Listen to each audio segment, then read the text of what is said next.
This is more of a vent post than a story. I have an unusual condition where I randomly age to any number.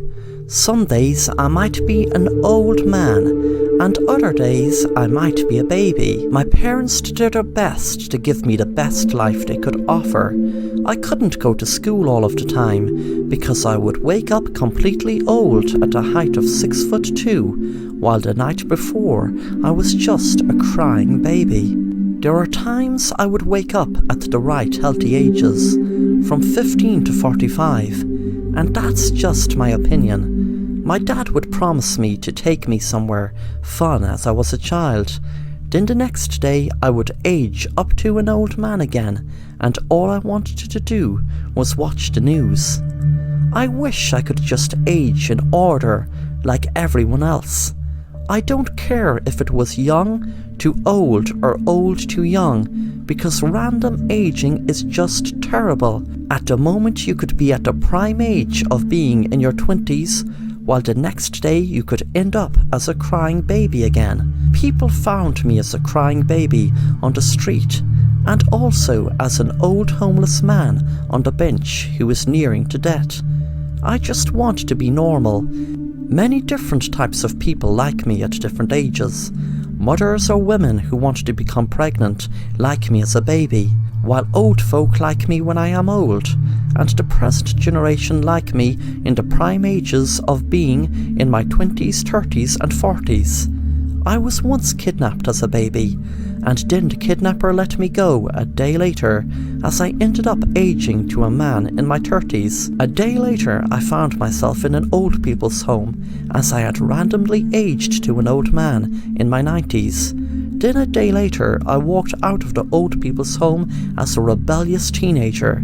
I just want to age normally, in order where I could plan things. It's impossible to plan anything in my condition, as in one moment I could be an old man, and the next day I could go back to being a baby. There is nothing out there. If this is depressing, then I am sorry.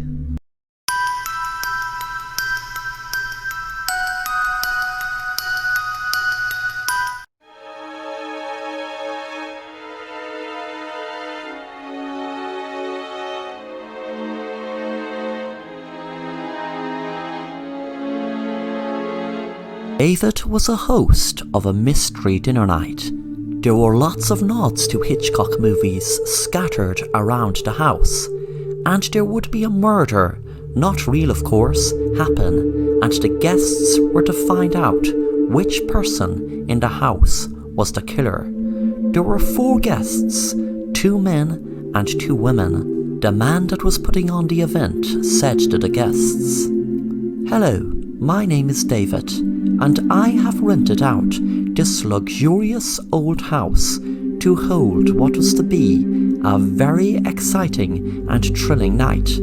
There will be tributes throughout the house that pay tribute to different movies from Hitchcock, and you will be able to maybe put 2 and 2 together with different clues left around the house as to who the murderer is.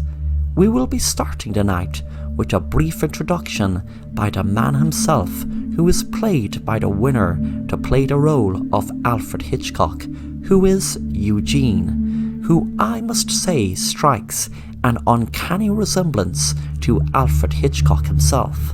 I had auditions from lots and lots of different people, but I'm sure Eugene will play the role of Mr. Hitchcock perfectly himself. I must let you know that Eugene, or should I say Alfred, knows who the killer is, so maybe he can try to play friends with him to try to get information out of him. He isn't going to spill the beans, of course, but you never know. If you're that clever, you might be able to get information out of him that he doesn't even realize he is giving. From here, friends, I introduce you to Mr. Alfred Hitchcock. Eugene stood in front of the 2 men and 2 women. They were very surprised by how Eugene had looked like Alfred Hitchcock. He spoke. "Hello, ladies and gentlemen, and welcome to this amazing Alfred Hitchcock Mystery Murder Night. We will start the night with a very tasty meal, and things will get very exciting very soon. You will be able to find clues and different items around the house that will have a link to different movies from me, and they might be a link to the murder, or maybe not. It is for you to decide. Enjoy the evening, everyone. Both couples sat down and enjoyed their meal. It took them about an hour to have the starter and main course and dessert gone. Right then, Alfred came out again and said, "Okay, everyone, explore the house, find the body, and solve the murder. And as ye know, before even coming here, the winner will win £10,000. And I know ye are two couples, so ye can have that money if ye so choose with your partner. Good luck, everyone." Both couples walked around the house. One couple was Matt and Susie. They entered a room with a curtain and a rope hanging on the wall, and both realized it was a reference to Hitchcock movies, The Rope and Torn Curtain. But there was no body, so they didn't see any other relevance to it. The other couple were Sharon and Michael. They entered a room where there was a wheelchair and a camera by the window. Instantly, they knew it was a reference to Rear Window. They were expecting to see a shower with blood on it as a reference to Psycho somewhere in the house, but Mr. Hitchcock's most known movie, Psycho, was nowhere to be found. There was a person walked into the room, and the couple jumped. It was a man who said, "Hello, sir and madame. I am the butler in this house. If you would like me to assist ye in any way, please just ring the bell that is placed in the hall by the telephone." A woman had entered the room, and when she saw them, walked back out. A few minutes later, they heard a scream from the window and ran over to look. To their surprise, they had seen the woman who had just been in the room earlier had ran away from a body. The shock came to them when they had told Alfred, and he had looked with shock, knowing that wasn't the fake murder planned for their mystery murder night. When they went down to investigate, they both realized that the dead body was actually real. The body was of the butler.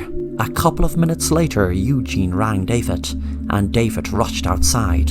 He looked shocked. Michael told him that it was a woman who had murdered the man they saw her running away. David froze and said, "I know who the killer was." They all looked shocked and asked who. He took out a knife and stabbed the couple, and turned to Eugene. "Mr. Hitchcock, do you think I would forget a reference to your movie Psycho? Let me introduce you to my character. My name is Norman Bates. Now you can leave, as I don't want to hurt you, but just to let you know how well I planned the twist. The killer was Mother."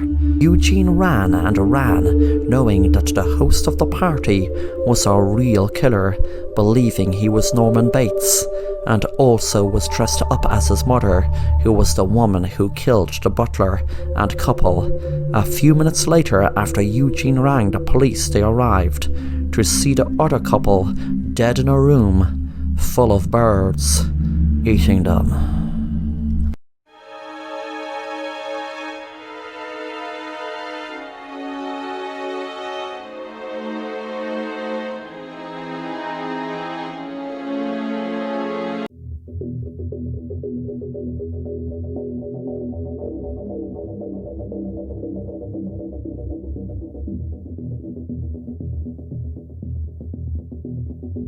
Hi, this is Kate Valentine. I'm responding about the request you put on the police auction materials. I bought a few kids' books from that auction, actually a whole crate of them. At the time, I didn't look at them, I just put them on the bargain shelf in order of the authors' names. I had never heard of the author or the book title, so I gave them all orange stickers, which meant 50 cents each. One day, it was particularly dead, so I paged through them, and I noticed this one with very simple, minimalistic drawings called Dave's Days. There was no cohesive story. Unlike other children's books that use each page as a part of a lesson, here there was none of that. One page was the Dave character sitting at a kitchen table with a mug in front of him. He was the kind of stick figure you see on bathroom doors. Dave's kitchen was written in block letters above him. The whole book was like that. Just Dave, sitting alone in one setting or another. The park, the library. I put the book away and looked through the others and found another one in the Dave series. This one was called Dave and His Friends. The cover was Dave outside his house, like the first, but next to him stood a little girl with a blonde ponytail. 2 boys and a girl, all brown-haired with freckles, looked out from the window inside the house. This book was all about Dave and these kids doing things together and going places like to the park and getting ice cream. Every time Dave did something nice for them, they'd say, "Dave is my friend." But since no one has a mouth and therefore no one is smiling, it only makes the whole thing odd, like when you read a happy text message without an exclamation mark. I put the book away. Later that night, I decided to Google the titles of the books. When I got nothing, I just Googled the things in the book, and eventually I Googled the phrase, "Dave is my friend." An article came up. It was about a girl named Jennifer Holland who had gone missing sometime earlier and about how her parents hadn't given up hope. It also alluded to police being suspicious of them as the circumstances of her disappearance were strange. They said they woke up to find their front door open and Jennifer gone. 2 things really struck me from the article. The first was that the last name Holland seemed significant. I couldn't remember why until I went back to the Dave books and saw that Dave lived in Hollandtown. The second thing, I'll get to that in a sec. After hours of searching for more information, I stumbled across a forum. I don't remember where, maybe on Reddit, but one subject said, "Has anyone read Dave and the Others?" It was a guy with the handle Oregon Ollie who had found an eerily similar book. The post was 2 years old. Later, I searched for Oregon Ollie, but his account was inactive. When he Googled the book, he didn't find anything either. But, like me, he started Googling everything in the book and found a news story, just like I had. 3 siblings had been found dead at Chipewyan Lake in Canada. They lay on the shore, holding hands. Their last name was Robin. They died from exposure. Mr. and Mrs. Robin woke up in the middle of the night by a cold wind the night their kids went missing. The door had been left wide open. It was January. The police found a note at the Robin home left by the kids, but the article said the investigators would not release the contents to the public. Oregon Ollie said that in his book, there were 3 red robins that would fly over Dave's head when he got sad. The book was mostly a man walking the city sidewalks at night or sitting at a park bench alone with the stars over him. Whenever Dave seemed sad, the robins would come and fly over his head, and he would just look up and watch. The second thing that I mentioned earlier that struck me in the first article I read was that Jennifer Holland had drawn a picture before she went missing. It was of a stick figure man and herself. Her parents didn't know what it was. She had written, "Dave is my friend," on it. I don't have the books anymore. I went back through them after reading Oregon Ollie's account, and seeing those 3 kids in the window of Dave's house freaked me out, so I threw them away. I still think about it, though. Sometimes I wish I kept them, but the thought of having them near me gives me the chills. I wasn't going to mention this, but after I read the Reddit account, I wrote my own post about it. No one ever picked up on it, but right after that, I started getting phone calls. When I answered, I would hear some electrical buzzing, but that was it. First, the calls were just at my house, but then I got them on my cell and even at work. Slowly, it died down, but I still get them from time to time. The last thought that crosses my mind when I lock my doors at night is, I wonder if it's Dave calling me. And I wonder if he's there somewhere, watching my house when I go to bed. Sometimes I move my bureau in front of the door just to be safe. Yeah!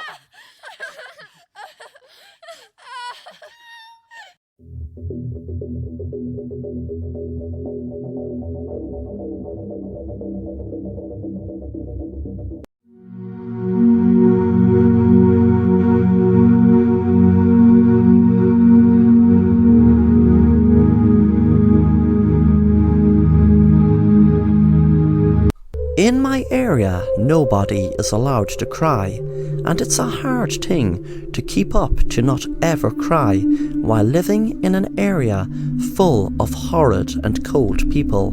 My parents are always shouting at us to never cry, and every house has a swimming pool, and we all live next to rivers and canals. When my eldest brother started crying, my parents took his eyes out so that he could never ever cry again. And when my second eldest brother started to cry, my parents took his eyes out as well, and also the rest of his face.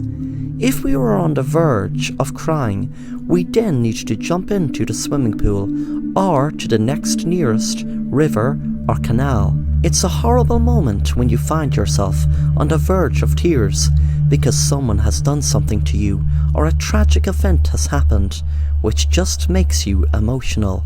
When I am on the verge of tears, I just jump into a swimming pool, or I go and find the next nearest river or canal. I have nearly drowned many times, but at least I have never cried.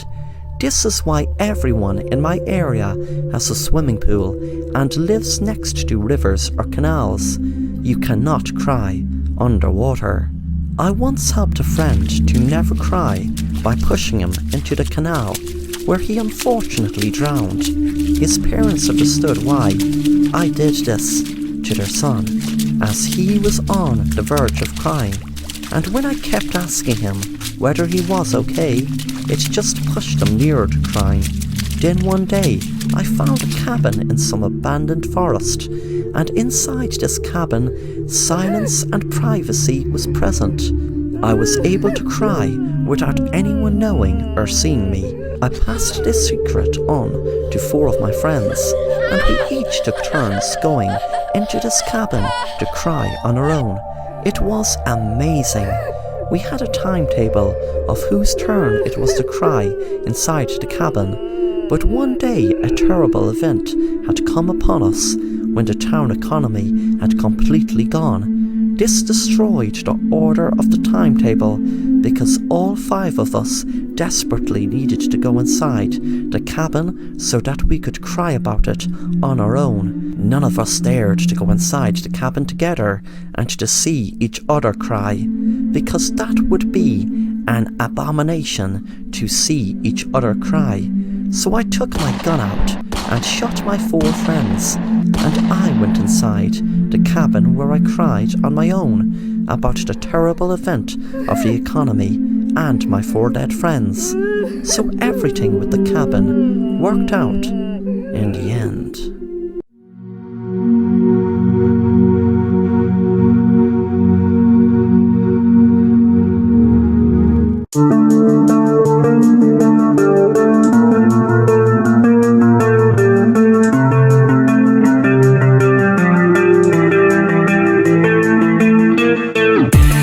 Hello, let me tell you about a story about a detective called Mason. He had a brilliant idea for investigating crime scenes. The idea wasn't his, of course. It had been used for years and years and could have been forgotten about, but different investigators still use it when investigating crime scenes. The idea is creating a miniature model of the whole crime scene. For instance, if it was a farmhouse with 2 people and one stabbed with a knife, then create a model of that entire scene. Mason used to find it very helpful to be able to look at the model of the crime scene and go through it in his mind what could have happened. This method helped Mason solve lots of different crimes. Mason's wife Susan was a teacher in the local school and used to often worry about Mason out and about in his job, but she used to like when he was in the basement with his crime scene miniatures because she knew he was safe at home and wasn't in the way of any criminal that could harm him or worse, kill him. One day there was a murder in the school and Mason had to do a miniature of the hallway by the lockers where the murder took place. He knew that there was just lockers, a school bag and a boy that seemed to have been hit by a hammer. Mason was working hard trying to figure out what he could see in it. Sometimes he wondered, was it harder there being a lot to the scene or less? But he knew one thing, that no matter how much there was in the scene or how little, it seemed to help him having a miniature model. That night Mason seemed to have had a nightmare and woke up feeling agitated after it. He got up to get a glass of water. On his way, by accident, he knocked against his wife's handbag and it fell to the floor, with some of its contents spilt out on the floor. He froze in fear when he saw what he saw staring up at him from the floor. It was a hammer with what looked like blood on the top. He looked back at the bed, hoping Susan wouldn't wake up. He put it together. Susan had been talking about a boy who was constantly bullying her behind people's backs, and she was afraid to tell anyone because she felt they would think she had no control over her students. Mason knew the student was hit with a blunt object, which was very highly likely to be the hammer.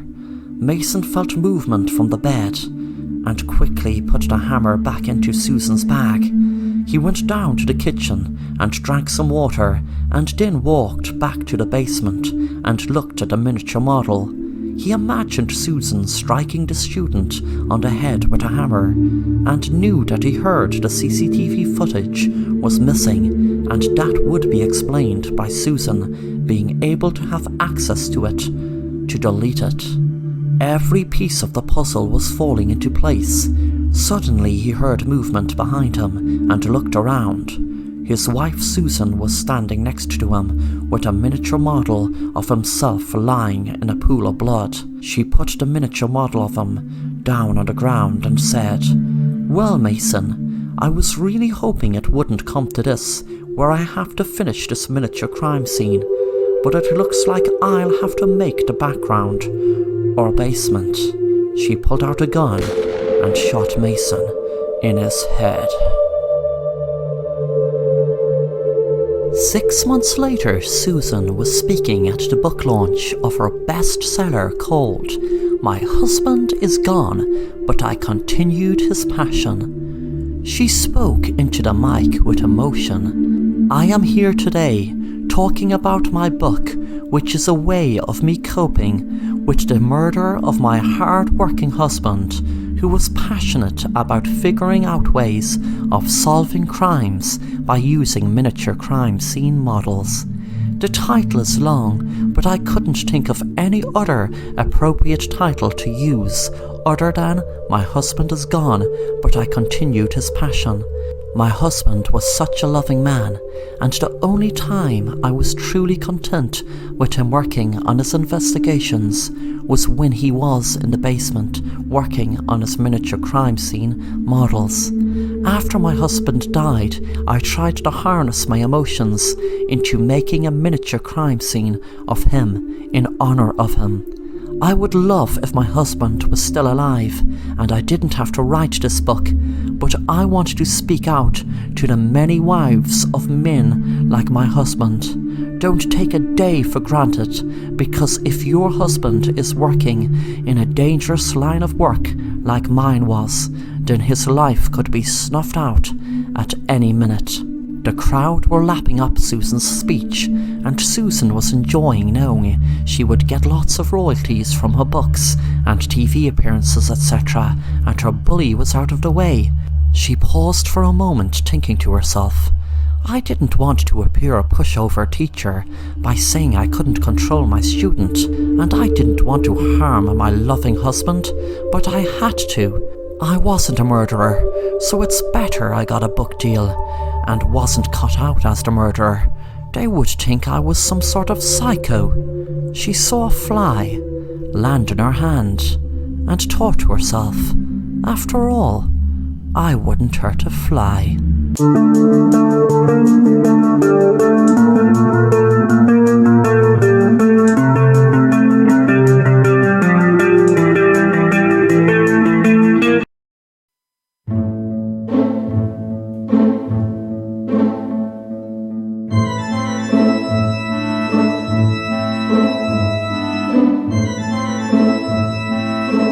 Hello, my name is William. For as long back as I can remember, I have this strange feeling that someone is stalking me. But the last few months the feeling had gotten much stronger. Strong enough that wherever I go, whatever I am doing, I can expect to see a shadow. It's like a silhouette. I can't make out no features. It is ruining everything I love to do. I love cycling for miles and miles, but even if I'm cycling on a bike, I can feel the shadow behind me, and even a lot of times, see it. I felt like I was going crazy. One night I was kissing my girlfriend, and that damn shadow showed up, and I got a start and jumped, frightening my girlfriend. She must have thought I was so weird, and I couldn't explain it to her. How is she going to feel about me? I say, oh, by the way, a lot of the time I see a shadow chasing me. That is a sure and fast track way of making her my ex. One day I couldn't take it anymore, so I went to see a doctor who was able to help me find out what the hell was going on with me. The doctor said, "Hello, William. My name is Dr. Frederick Stone. I am going to try to help you get to the bottom of what is bothering you by using a method called regression hypnosis. Some doctors claim to go back so far in a person's life that they may even uncover things about any past lives they might have had.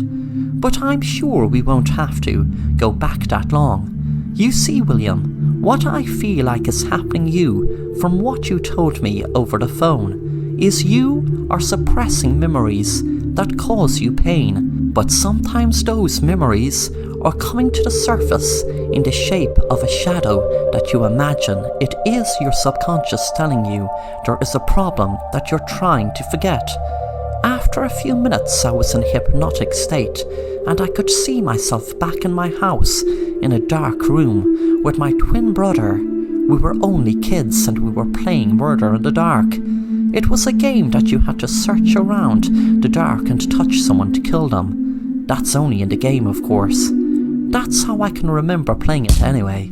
I pushed my twin brother too much and didn't realize there was something in front of him to trip him, and he fell down on the ground and banged his head. I could just hear the bang, but didn't realize what had happened until I put the light on and saw my twin brother lying in a pool of blood. And he was really dead. It all came flooding back to me now, and I woke up in the doctor's office with my blood thumping in my ears. I now know that it was not my imagination when I saw my doctor give a strange look behind me, and I turned around and saw the silhouette behind me, and knew my doctor saw it too. The difference is now I know that silhouette is the ghost of my dead twin brother.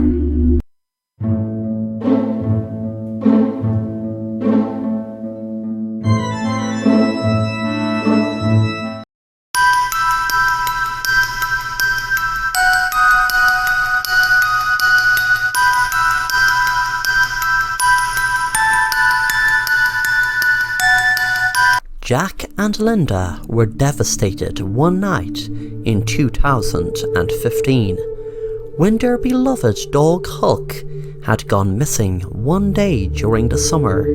They both hoped for a week on end that the dog would turn up, and even though it was chipped, they didn't seem to be able to track it. Jack put it down to criminals stealing the dog and removing the chip. Linda didn't want to buy another pet, as she said it would just cause too much emotion with her and her loving memories of Huck. In 2020, Linda was sitting out in the garden, enjoying the sunshine, when she heard something move in the garden. She was surprised, so turned around. To her surprise, she saw a dog with an uncanny resemblance to Huck. It had been 5 years, and she wondered, how could the dog have came back after all this time? She couldn't help herself, so she called the dog in a friendly tone. "Here, Huck." Suddenly the dog barked very aggressively. Linda was surprised.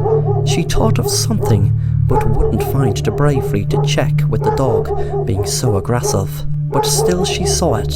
The brown patch under Huck's neck proved to Linda it was really Huck.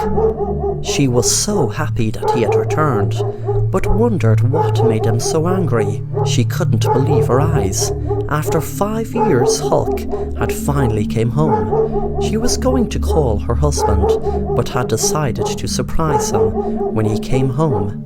That evening, when Jack had come home and saw what Linda's surprise was, he seemed to have gone pale. Linda wondered what was wrong, as she was certain Jack would be delighted to see Huck return. Suddenly Huck jumped right up and mauled Jack until his body was lying on the ground lifeless. That night she had a call from her friend Mike. She listened in shock to what Mike had to say. "Linda, I can't understand what is happening, and I'm sure there is an explanation, but I was the only one Jack had told. 5 years ago, Jack accidentally ran over Huck in the driveway and killed him. I helped him bury Huck. Linda, I don't know how this is possible, but before I called you, I went to where we buried him. The dog's bones and everything are gone. There is nothing there." Linda heard a noise behind her, and Huck was standing right next to her and started barking, then jumped right for her.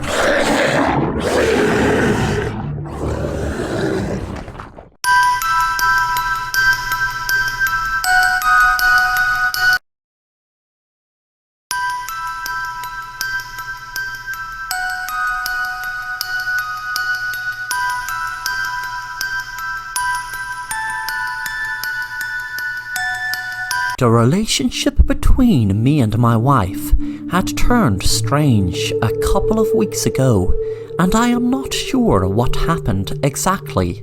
A month and a half ago, my wife came screaming into the living room, shoving a picture into my face. She kept on shouting, "Who is this younger woman you were with?" And I calmly told her that the younger woman was her. She then looked at the picture and realized that it was her when she was in her early 20s. We were both in our 40s now, and she cried and apologized, and we made up. Then, a couple of days later, she barged into our bedroom and was shouting at me to explain the photo of me with a younger woman. I tried explaining to her that the younger woman in the photo was her when she was younger. She had a knife in her hand, but I kept control of that hand that she had gripped the knife with. She then realised that the young woman in the photo was actually her.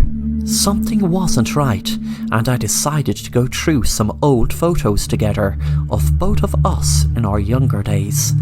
As we were going through the old photo book, my wife would scream and shout at me in a murderous tone every time she saw me in a photo with her when we were younger. Then she would apologise when she realised it was herself in the photo, and it was incredibly unusual. Then I started doing it myself. As we were looking through the old photo book, I would go angry and accuse my wife of cheating when I would see a photo of her with a younger man, but the younger man is me. I would then apologise straight away.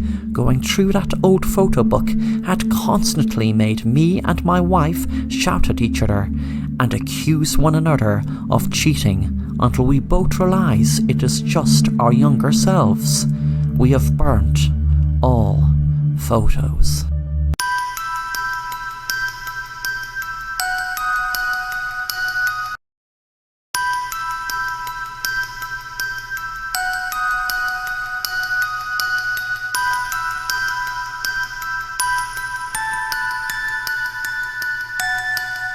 Barry woke up in a room with no memory of how he got there.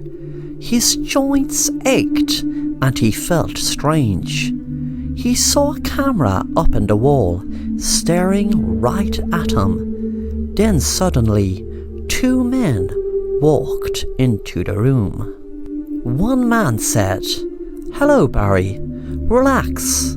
You will be given a full explanation why you're here in just a short time, but there are a few things you need to sort out yourself first.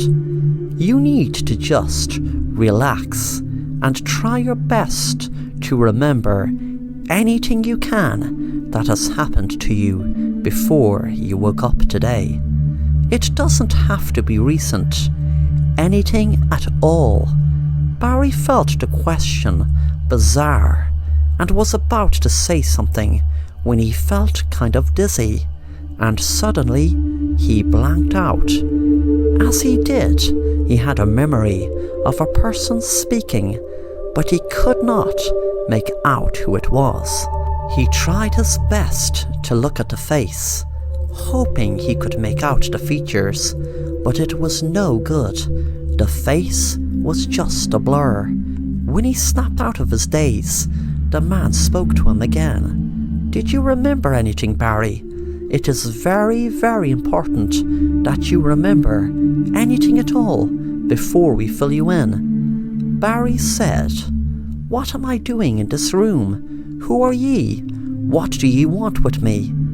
The man spoke again. "Barry, we will give you all the answers to that in a very short time, but for now, we really need you to remember anything at all, because it is vital you do before we give you the information you were requesting." Barry could feel himself get dizzy again, and once again he could see the face, but it was just a blur still. He wondered who the person was, knowing that's probably what the weird man is asking him. Who is that person that is so blurry to him? It was driving him crazy. When he snapped out of his daydream again, the man asked, "Do you remember anything, Barry? What is it you see when you black out?" Barry said, "I see a face, but it's a blur. I can't make out who it is." The other man spoke this time. "You're doing great, Barry, but before we tell you what is happening, you need to see that face. You're not ready to hear the truth until you do." Suddenly Barry blacked out again, and he could see a person walking towards him, but the person was still a blur, until suddenly the blur became clear, and he was looking at the face, and realized he was looking at himself. He said to the men, "It's me. That person who was a blur is me." The man said, "That's good, Barry. You're in a good state when you realize that is you. Barry, You paid a large amount of money in the year 2020 to a secret government organisation to do to you what is happening right now. And I have all the paperwork to show you that you've given your full consent. You will get a shock when I'm about to tell you what I'm about to tell you, but believe me, we are only doing what you paid for. The year is 2220. You were 200 years into the future from when you were frozen, and the information was passed down generations to you beyond frozen in the year 2220. Barry, you nearly didn't make it, but the problem is, Barry, no one else has except us and maybe 100 more. The world experienced an apocalypse after World War III happened just a few months after you were frozen in the year 2020. We had this bunker specially built, and the elite in the government survived also. The world is no longer like it was, Barry. We had to start again. I am sorry you woke up to a world like this. They didn't get frozen, Barry. You are the only one who did get frozen. That's the one thing I was trying to figure out. But the other survivors, well, they were the elite. The big, huge government officials, the president, and everyone else. They had their doomsday bunkers. They were the lucky ones. But even with that, there are now only about just over 100 of us left. This world is in ruins. This world is no way anywhere near the world I read about in history like it was before World War III started. 10 minutes later, Barry exited the bunker to see what the world looked like, and what he saw was a city in wreck and ruin. Suddenly he had another blackout. He could see himself talking to an elderly man. The man spoke. "I will do this for you, Barry, as I don't have much time to live with my crippling disease. Once you're in the bunker and safe and frozen, I will detonate the biggest nuclear missile this world has ever seen." Barry suddenly snapped out of his flashback. The man was standing next to him. This city you were looking at was built about 195 years ago. There were about 10,000 survivors in the bunkers then, just after World War III ended.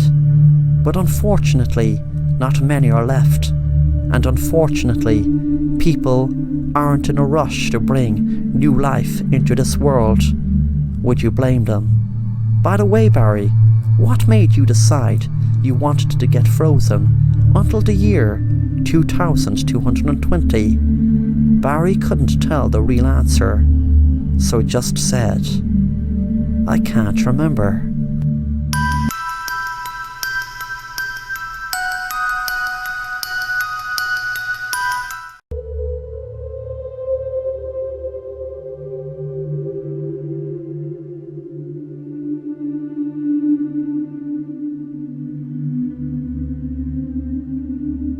Hello, my name is Darren.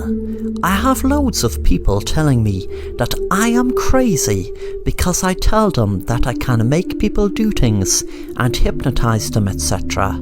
I wouldn't stoop to the level of recording myself, making them act silly without their knowledge, etc. Because if they don't believe me in my gifts, that's their problem, not mine. I'm not going to record them so they can look back at them acting stupid and having no recollection of it. No, if they don't believe me, that is their problem. My girlfriend was arguing with me for weeks about going to see a psychologist. I wouldn't even film myself using my gifts on her, as the same applies for her.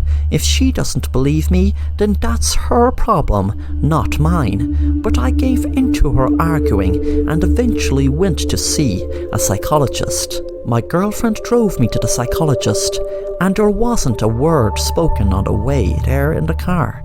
I was angry that my own girlfriend didn't believe in my powers.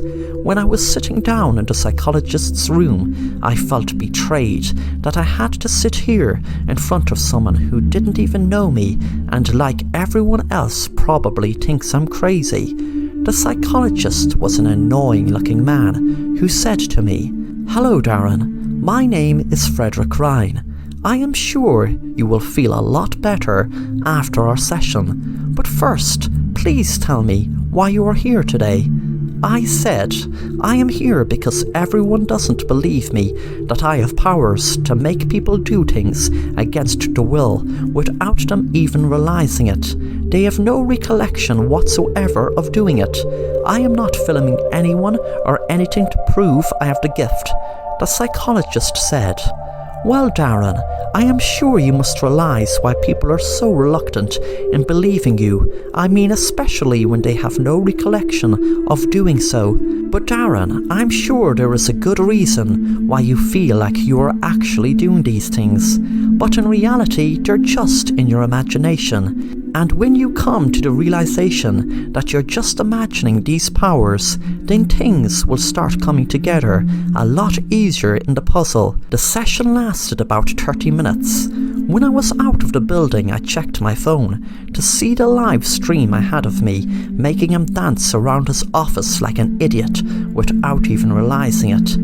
I laughed. I knew it was just me that filmed him, and just me that will be able to watch this video. I got a thrill when I saw myself confess to making a person who annoyed me stab themselves with my powers. But then I switched back to the live feed and forwarded it up to real time, right now. I didn't realize that he had actually been recording me also. Maybe he records all his subjects, but I could hear our conversation come out of his laptop speakers. I could see his face go weird when I was confessing about the murder. He then was getting his phone ready to make a call, more than likely the police. I used my powers to him bang the phone off his head over and over and over until it was a bloody mess, and he fell down on the floor, dead.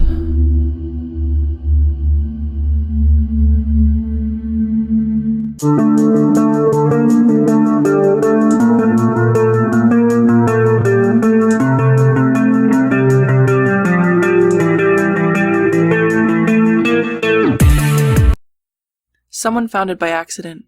God knows what they were looking for in the first place. The website address is a series of random letters and numbers, and of course, like all secret dark web addresses, it ended with a .onion. You need special software to find it. It's called Tor. There is no Google in the deep web, no browsing. You have to know what you went there for. But some people think of themselves as explorers, and try to find web addresses simply by typing random combinations of letters and numbers. Supposedly, that's how they found Jane Woodbridge 813. That's how the story goes anyways, but I don't believe it. But then, I don't know how anyone else would have found it. The site itself is just a black screen with a video player at the center. The title of the video is written at the top of the screen. Nothing else is written anywhere. The video has no audio. I first saw it when I was 13, back in 2006. It stayed with me. It wasn't graphic, but still, I never forgot it. Which is why what's happening now has been keeping me up every night. It's like this nagging thing I've had in the back of my mind since I was a kid, and now it's at the forefront of my brain. It's all I think about. When I was 13, my best friend's older brother lived in their basement. Every now and then we would go down and try to get a turn at whatever PC game he was into at the time. One day we went down to find him reading a forum. We asked what game it was for, but he said it wasn't a game. It was for a video that had been going around. He hadn't seen it yet, but he heard rumors. He followed the instructions on the forum and found the site. It was locked with a username and password prompt. He read something he had handwritten on a piece of paper and typed it in. The prompt disappeared, and then there it was. Empty, save for the video player. He said I have to close the door before he could show it to us. I did. He pressed play. The video was shot from inside a house looking out through the old window to the backyard. In the middle of the yard was a girl. She was a teenager, but I couldn't tell exactly how old, maybe 16 or 17. She was leashed.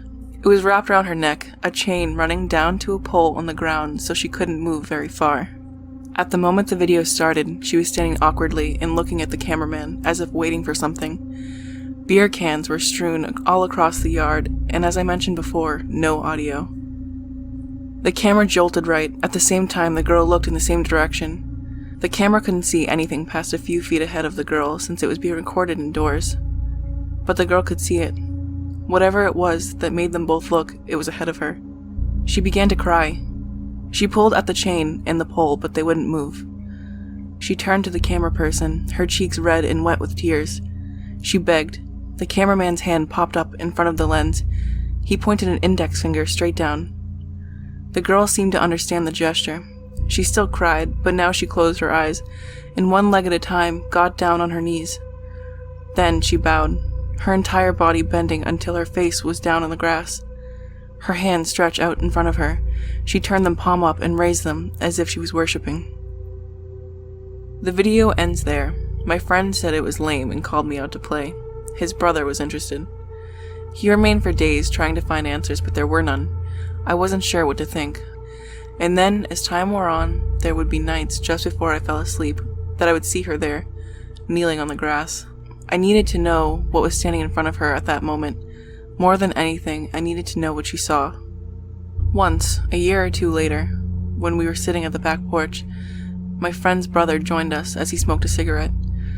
I asked if he ever found out who the girl was or anything else about that video. He said no one knew the girl. He was talking about the entire online community. They had looked for every girl with that name they could find. Nothing ever came of it. But he did say one thing which was very strange. He said the brand of the beers that were all over the yard didn't exist. Not in America or any country. This was such a strange additive that, again, I couldn't stop thinking about it. And then when I was 16, in the winter of 2009, a small news story went viral. The story was of a girl who had gone missing after going out for a walk with her friends. Two of her friends said she had been acting strange days before her disappearance, as if she was afraid or something. They had been walking home from school one day, and she just ran without warning. They couldn't catch up, and no one could find her after that. Her own parents confirmed that the two girls had told them of their daughter's behavior, telling the police she had recently developed a fear of mirrors. Her name was Jane Woodbridge. She was 17. Reddit and 4chan exploded with the news of it. Jane's photo was quickly released to the public, and yes, it was her, the girl from the video. But no one could believe it was true. The video had been released years prior to her kidnapping. The mystery only grew when photos of Jane as a 14-year-old girl were used for the 60 Minutes interview with her parents. They showed a much younger, much shorter, acne-ridden girl with chubby cheeks and big glasses. She did not at all resemble the Jane in the video. Some months later, Jane's body was found in the woods, where she had run from her friends and gone missing. The spot had been searched thoroughly by police and volunteers. The police and family did not disclose a cause of death, but they did say it did not look like a homicide. Between the day the video appeared online and the day she went missing, it had been 813 days exactly. After Jane's body was found, the Deep website, which had been locked again with a new username and password for 6 months or so after Jane went missing, was finally cracked.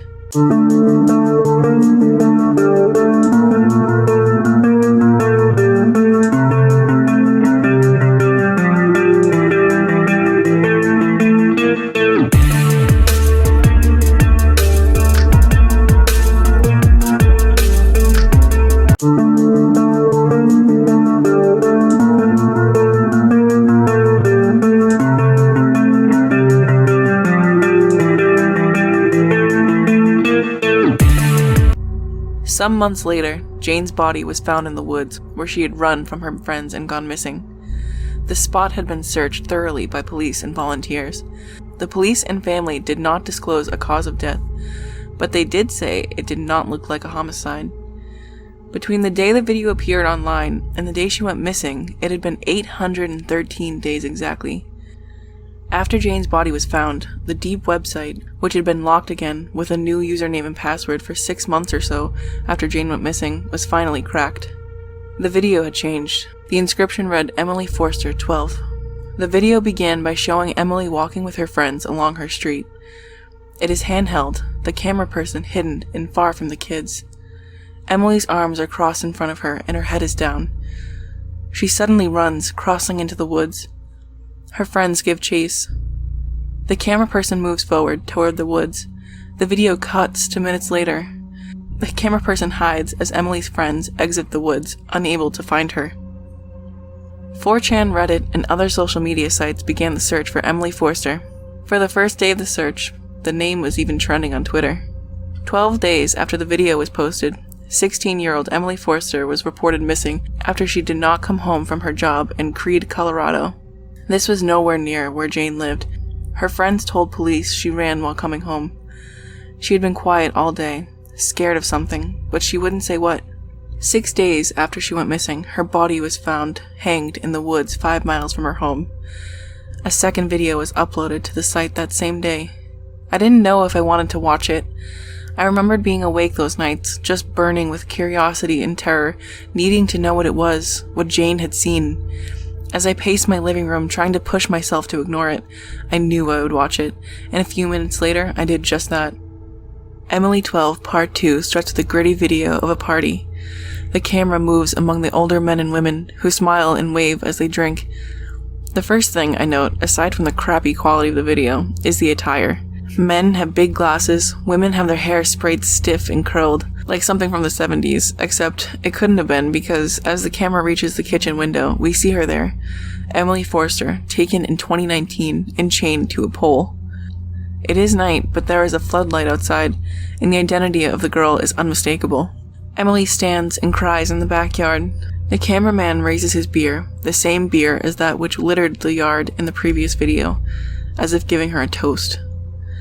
Emily is suddenly alert. She looks back to the dark behind her, listening. The man once again points to the ground, but Emily refuses to kneel. He tries 2 more times, but she stomps her foot in defiance. She turns to the black behind her, as if she heard something, and starts to scream. The cameraman turns back to the house. Everyone now has their back turned to the camera, all facing away from Emily. They stand there, their backs to us, doing nothing else. The video ends. Once again, I realized the timeline didn't add up. The first video of Emily running away was posted months before it happened. Again, I felt sick. I decided I was done with it. I left the site and the computer. I put it out of my mind and decided I wouldn't dig anymore. I didn't care who was next. I was done. And then, a few months later, the site updated. It was all over Reddit. Everyone was talking about the diary. I couldn't help myself. I went back on. Instead of a video, there was a picture. It was the cover of a red diary. The label read, "This diary is the property of..." But the name had been scratched off. There was an arrow at the bottom. I clicked it and the picture changed to the first 2 pages of the diary. The date read August 9th, but the year had also been scratched off. The first few pages were regular diary entries. It belonged to a girl in middle school, or at least it read that way. Then there was a really strange entry. Unlike the others, it wasn't about the boys in her class she had a crush on, or her friends who mostly liked her for her pool. This one was about her sister, who had died a year earlier from anaphylactic shock. It read, "It's been 1 year today since Cindy died. My mom said if I can't talk about it, I should write about it, and I definitely can't talk about it. It was the worst night of my life. I can still feel the bunk bed shaking. I hear her choking, but the worst part, even worse than hearing my sister dying, is how I just lay there, listening, too afraid to do anything, until finally the shaking stopped. She had been bitten by a spider. It wasn't super venomous, but she was allergic. Mom got rid of the bunk beds, but when I wake up, I still see her arm sticking out above me. Then my eyes adjust, and I realize I'm just looking at the ceiling. One night, I woke up feeling like I was being watched. The feeling was so strong that I was more scared of turning on the light than I was of being in the dark. What if I see what's watching me? And then I noticed that the terrible feeling was all coming from one spot in my room. Not a dark corner where something might be hiding, but the stand-up mirror by my closet door. I got up and walked over to it, hoping that seeing it up close would lessen my fear a little. But I still hadn't turned the light on, so all I saw was my silhouette. Something was off. I couldn't tell what. I couldn't see my face, so I don't know what it could be. But the reflection in the mirror, something about it was off. I threw a sheet over to cover it up and went back to bed. The mirror was tall and the top curved, so when it stood under the sheet, it looked like a person just standing there in the corner of my room. The feeling that I was being watched never went away. Actually, it got much worse. I kept it covered for the next 2 weeks. It was only when I absolutely had to pull the sheet off that I finally did. It was really late one night when I heard someone tapping on the glass of my window. My room is on the 2nd floor, so I was really scared to see who it was. A million thoughts ran through my mind while I got up and walked to the window, like maybe it was a vampire or just red eyes in the dark. When I finally got to the window and pulled the curtain aside, I saw there was no one there. It wasn't until that moment I had realized the tapping was coming from behind me. It was coming from the mirror. I was shaking worse than ever. My mouth was dry, my legs weak, but I had to know what it was. I pulled the sheet down. The tapping stopped. Again, it was too dark to see my reflection, but that wasn't my focus anymore because now I looked past myself to the rest of the room, and I saw something I didn't recognize. There was a TV in the same spot as mine, except it was a totally different model, like it was from a long time ago. And my bed wasn't my bed. It was bunk beds, like we used to have. There was someone sleeping on the top bunk. I could see her shape under the blankets, but not much else. And as I stood there watching, the shape began to stir. She woke up. It looked like my sister, but wasn't. Even though she was mostly hidden in the dark of the room, I could tell it wasn't really her. She became really happy when she saw me. She rolled from the bunk to the ladder on the side, her arms and legs stiff like they had been after she died. She limped toward me. I turned from the mirror and saw my room as it really was. There was no one in the dark, but when I looked back into the mirror, I saw what she really was. That was the end of the entry. I turned the pages, and on each one there was only one sentence, the same sentence written over and over again, sometimes a dozen times, sometimes hundreds. It still haunts me. It haunts me to wonder about what she saw that night, and the nights that followed. The sentence that covered the rest of the diary was simply, "Don't look in the mirror."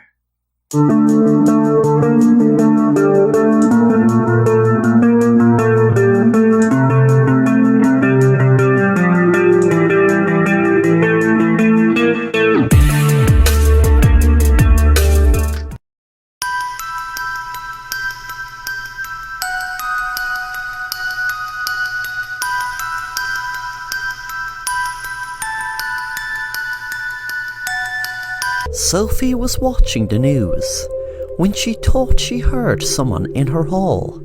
She put the TV off and went out and checked to see was anyone in there. Suddenly she jumped when she looked up her stairs and saw a figure duck into one of the rooms. She went back into the living room and rang the police straight away. She was scared an awful lot knowing in her town there was a serial killer attacking women in their own homes. This week so far, there were 2 murders, and the police knew that there was a high probability it was the killer in her home, so they arrived fast. There was a knock on the door, and the policeman went in and looked around to see was the man still upstairs, but he had noticed a window open, and he must have jumped onto a tree near it and climbed down to make an escape. The police officer told Sophie what he had seen and took a statement from her. He told her he would take another look around, but do not worry, as there were 2 police officers outside her driveway in a car watching her house. When Sophie was alone, she had an idea. She had an app on her phone that filmed her door whenever there was movement, even if anyone didn't know. She had realized the intruder might not have even been near the door, but she gave it a try anyway. When she went into her app, she had realized the camera did film someone at her door. She froze when she had realized there was a man at her door who was the exact same policeman who was in her house, looking around, except he had no police uniform on him. Suddenly she ran out to the two policemen in the car and had seen that both their throats were slit and one of them had their police jacket and hat taken from them. She heard a noise and turned around. When she turned around, she saw the man who was posing as a policeman. He smiled and said, "You should have checked your app before you let a stranger in your house." Then he lifted up his gun and shot Sophie in the head.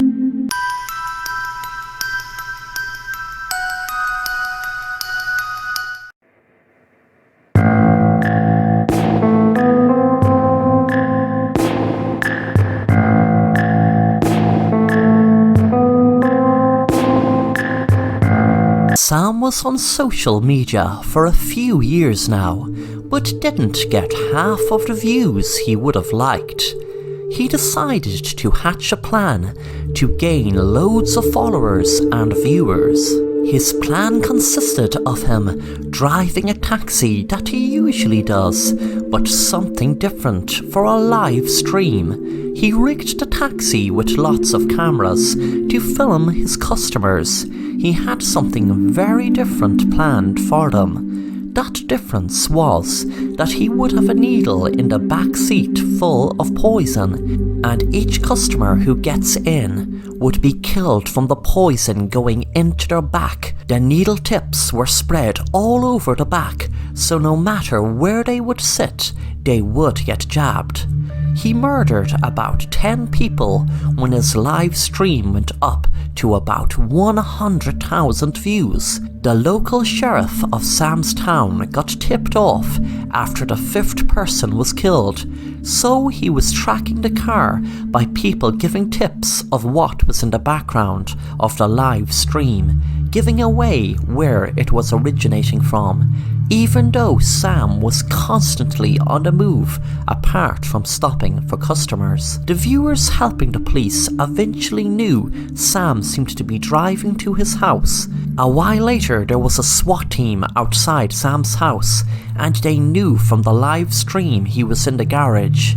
He could see he was holding a gun up to people, and the SWAT team broke the garage door down and shouted, "Stop!" Sam jumped with fright, and one of the police officers' guns went off and shot Sam between the eyes. Then 10 of his victims came out shouting and screaming.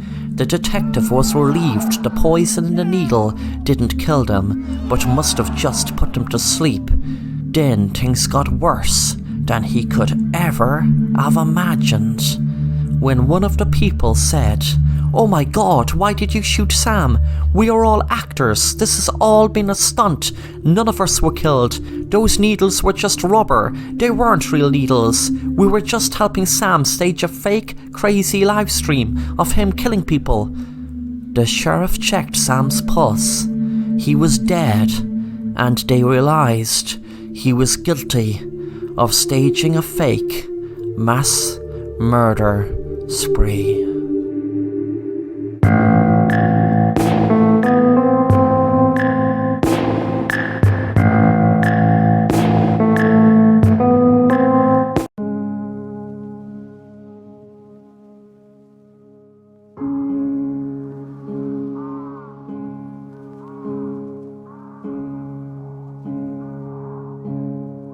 The story begins in the year 1899, when a monstrosity of a lighthouse was built in an island off Ireland. The weather and storms surrounding the area were lethal, and some say at the worst of times there would be waves 100 feet high. This lighthouse had to have people working there, but it was taken into account when building the lighthouse that if they did have one person living there, they would be so lonely and it would affect them so much being isolated, it would drive them mad.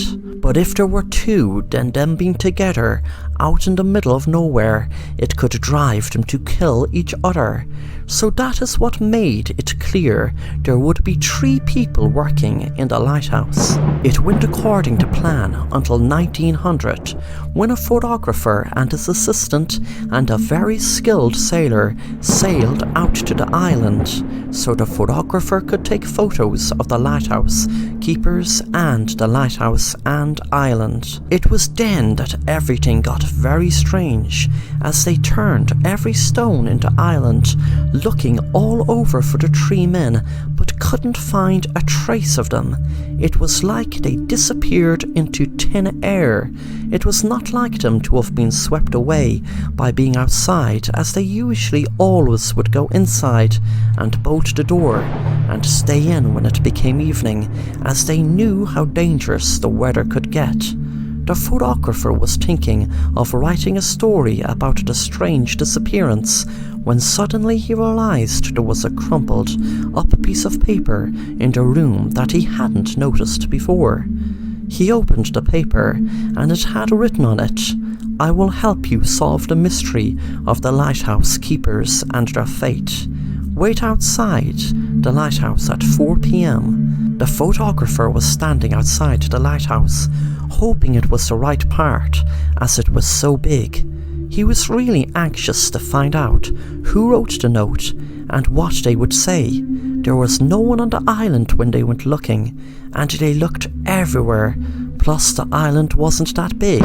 Suddenly, it got very stormy, and he could see a huge wall of water coming straight for him.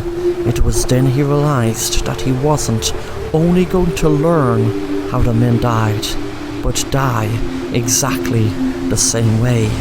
Just before the wave hit him, he saw the 3 ghosts of the men right in front of him.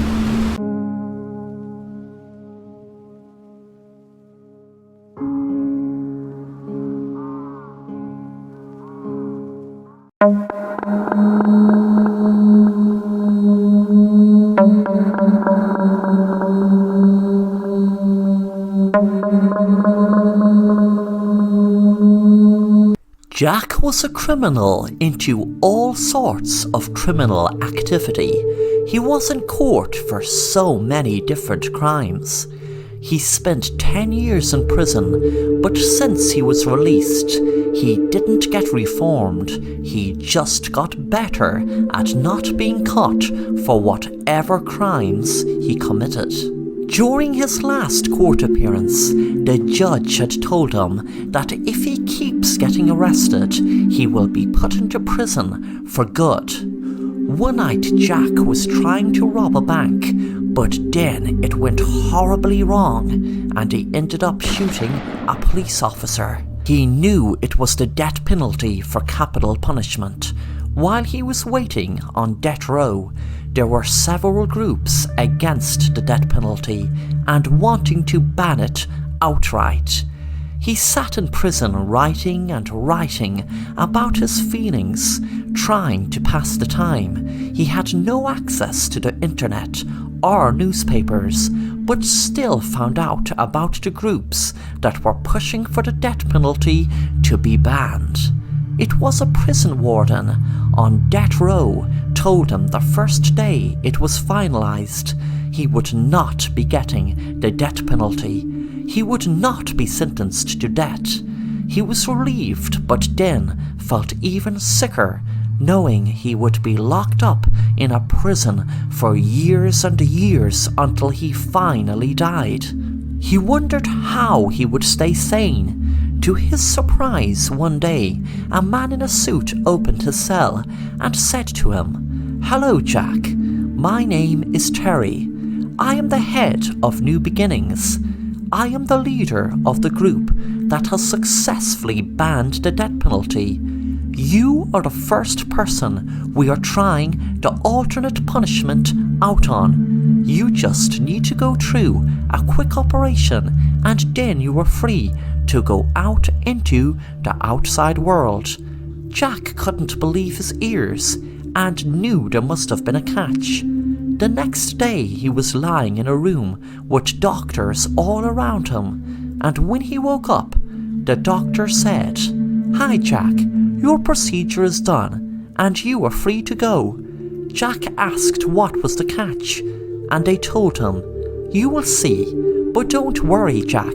You won't be hurt, and you won't ever get locked up again." When Jack left the room, none of the officers acknowledged him or said goodbye or good luck. When he was walking down the street, no one acknowledged him. It wasn't until he tried to make a phone call from when he was home he found something strange. No matter what number he rang or text he tried writing, nothing happened. He knocked at his friend's door. There was no answer. Suddenly his friend's car pulled up in his driveway, and Jack said, "They set me free," but his friend didn't seem to hear him. He didn't see him. And then he knew the new punishment for him not getting the death penalty was being immortal, invisible, and alone, with no chance of lifting an object to let anyone know he was there. He knew he was immortal because there was a voice inside his head told him. But that voice told him that now that he knows he will be alone, it also told him no matter what he lifts, he will think he lifted it. He will think he opened doors. He will think he threw glasses if that's what he done. But to anyone else, there will be no one or nothing there. Jack would be invisible, alone, and immortal.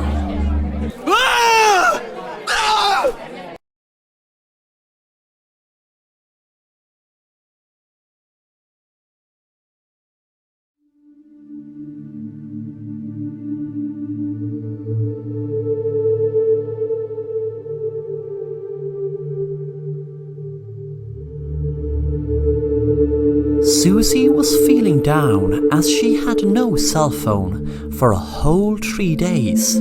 That might not be a long time to most people, but to Susie it felt like a whole month.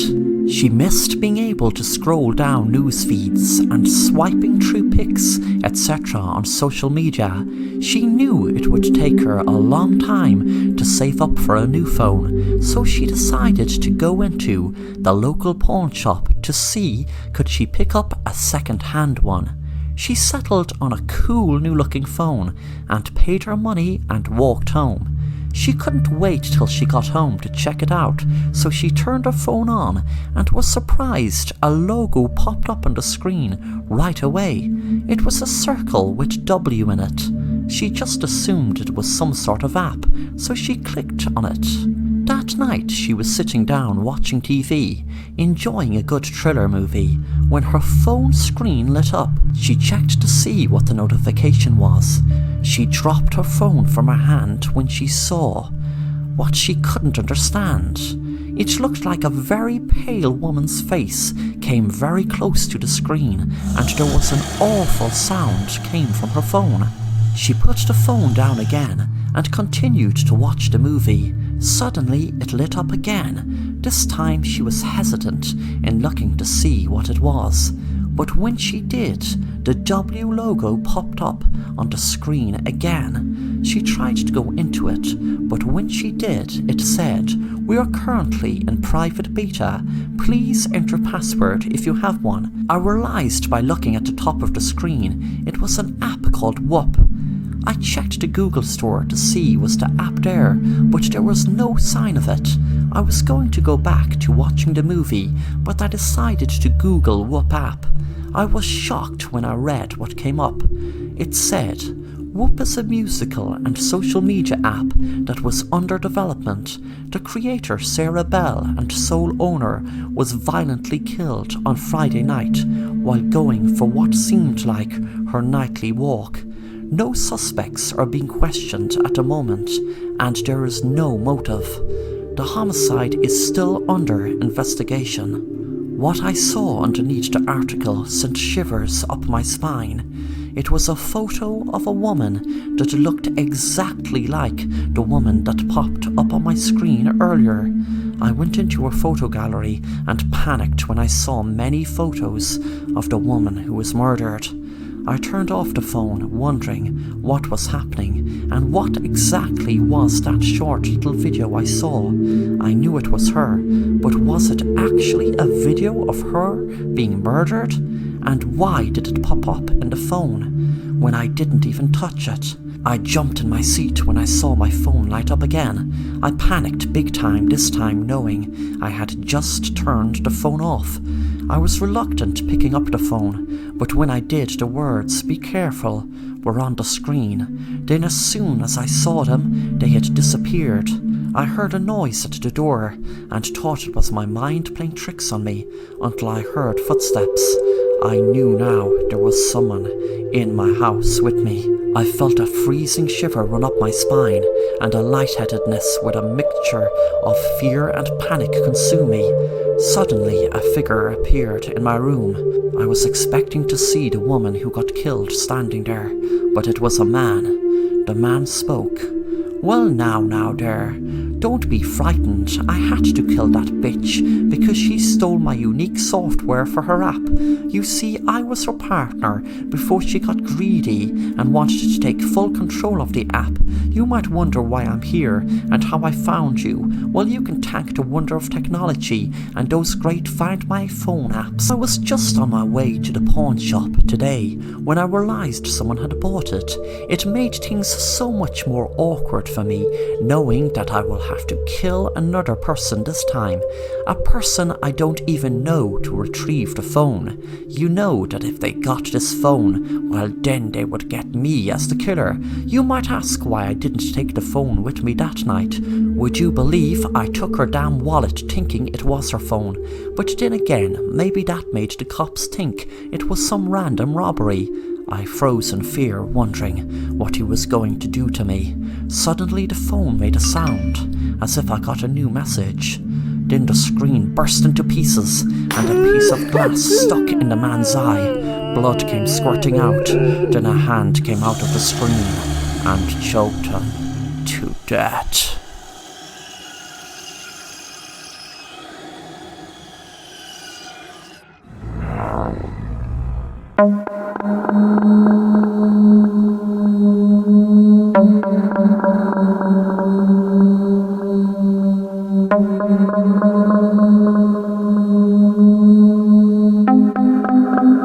Tony was in the woods last week with a few of his friends, and they were with this guy that was new from school, who claimed to know all about black magic. Tony and his friends didn't take him seriously. The guy was called Gerald. Gerald had asked Tony, did he know much about black magic, and Tony said, trying to keep a straight face, "Oh yeah, I could write a book on it." His friends knew he was being sarcastic. A few nights later, Tony was sitting down watching TV when he had spotted something on the ground that hadn't been there before. He was trying to figure out how it got there. It seemed to be a book. The cover was just plain, and the book didn't seem to have any title. He began to start reading it. He read, "I was just sitting down, relaxing, reading, when I started hearing weird sounds, but I didn't know which direction they were coming from. It just seemed like there was a weird sound in my ears. Then suddenly the lights went out for a second and came back on again." Tony felt a shiver run up his spine as the lights in his living room had just gone out the second he had read that the light had gone out, and then the light came back on again, just like written in the book. He began to read on. He read, "I was wondering what was happening. I felt weird, but I didn't know why.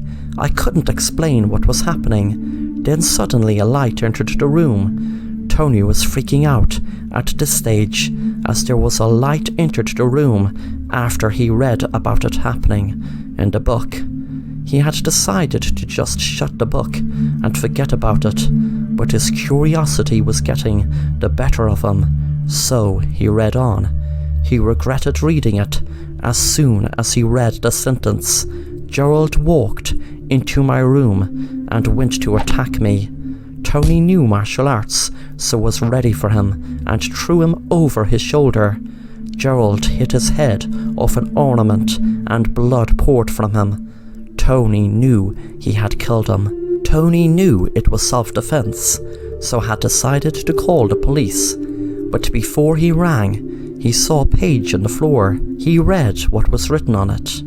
Gerald will come back to life and possess your body. Tony turned around and, without even being able to react, was possessed by Gerald. And then Gerald spoke in Tony's body. Now, Tony, you will be able to write a book all about black magic. Vamos a jugar en el 43.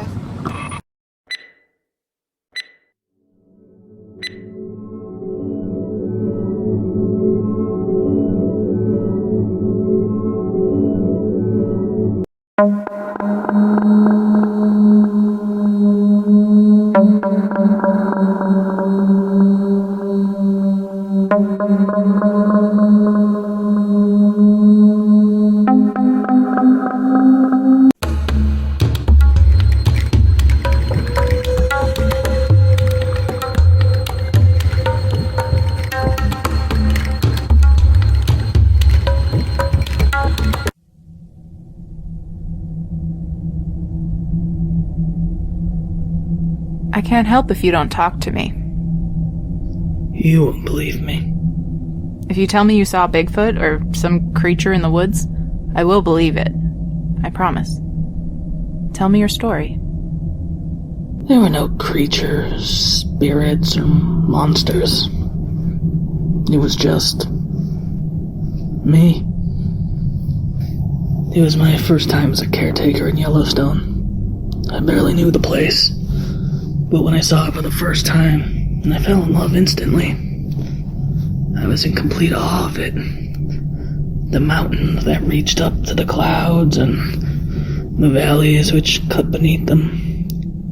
The forest which ran vast and all-consuming throughout. And then there was the wildlife. It was overwhelming in its beauty. People left the park in November for the winter season. And that's when I came in. I was to remain there until the plows could reach me towards the end of winter. I was the only one in my section, alone for miles and miles. My job was to clear the snow off the roofs of some of the buildings and structures. That was pretty much all I was supposed to do, but it kept me busy. There was always more snow to clear. I enjoyed the solitude. I'd been craving it for some time. When night fell, my cottage was the only source of light. The entire landscape, mountains, rivers, and the forest, all of it was dark. It was like an ocean of black, if you can picture it. And a tiny pin drop of light in the middle. That was me. I read books and made dinner. That's how I spent my nights. One day there was a storm. The snow was falling so thick and so fast that I couldn't get past my own front door. I decided it was too dangerous to try going out, so I stayed in, knowing that I'd have to do double the work the next day. But it was okay, because it was better than being caught outside in a storm. That could be death if you couldn't find shelter. That night after dinner, I read as I normally do, but as I did, I noticed a strange sound. A soft, wet hum. I heard it before, only when I was absolutely silent, but I could never place where it was coming from or what it could be. So I forgot about it. I kept reading, and when I was too tired to read another word, I turned out the lights and went to bed. It woke me from a sound sleep. I was so tired and disoriented, I wasn't sure if I had heard something or if it'd just been a dream. Slowly I came out of my fog, and then I knew. it hadn't been a dream. There was a knock at my door. I couldn't imagine who it could be. I was miles away from anyone, and in a storm, it would be impossible to get to me. I tried to look out the window by my bed, but it was too dark. I picked up the gas lantern and lit it. Then I moved to the door. When I opened it, the wind hit me like 1,000 needles. I aimed the light out, but there was only snow and darkness. Beneath me, though, I did notice something. Footprints. They led from my door to just outside the window where my bed was, then back out into the black. Sudden terror came over me as I looked out over the dark. I closed the door and latched it shut. After sitting in fear for a few moments, my exhaustion caught up to me again. Though I was afraid, I could think of nothing I could do. So I put the light away and I lay in bed.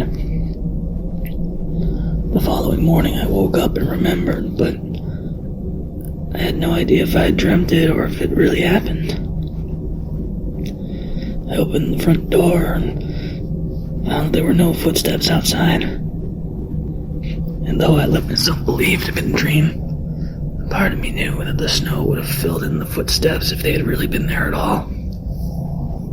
The sky looked just as bad as the day before, but if I didn't clear the roof before another storm, the other stations could cave in. I can't express the fear I felt walking through the woods that day.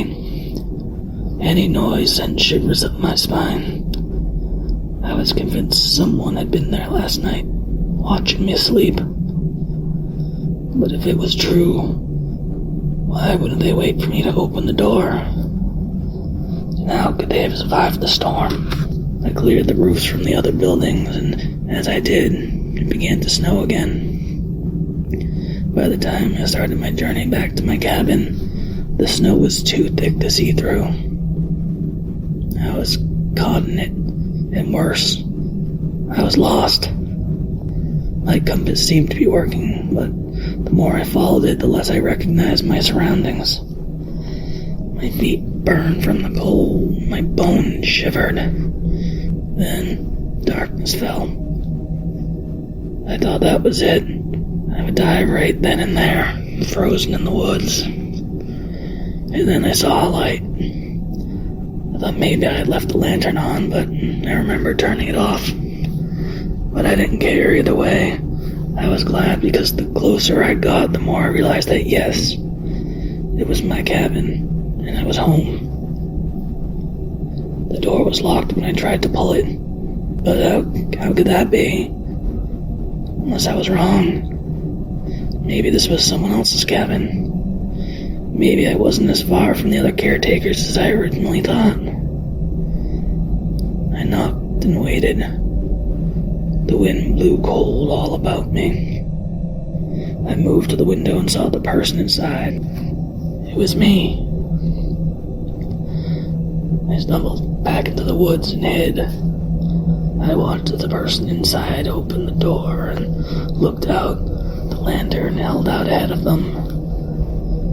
I watched closely, trying to understand. Then they quickly went back inside and closed the door, as if they were afraid. Against all odds, I found my way back to the buildings I had cleaned and slept inside. I nearly froze to death that night.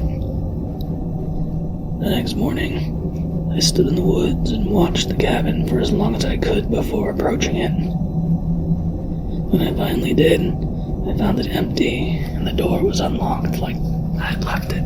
It felt foreign to me now, like I was in someone else's home. Like when you have to stay at a stranger's house, except all the things in it were mine. The only thing familiar was the smell. It was tart and sour, but in my time here I'd grown to love it, and I was home. Outside, the world was frozen. The life and beauty I had been struck by when I first arrived had long since faded. I was afraid of the day because I could look out my window and see what was outside. I didn't want to see. But of course, the day was nothing compared to night.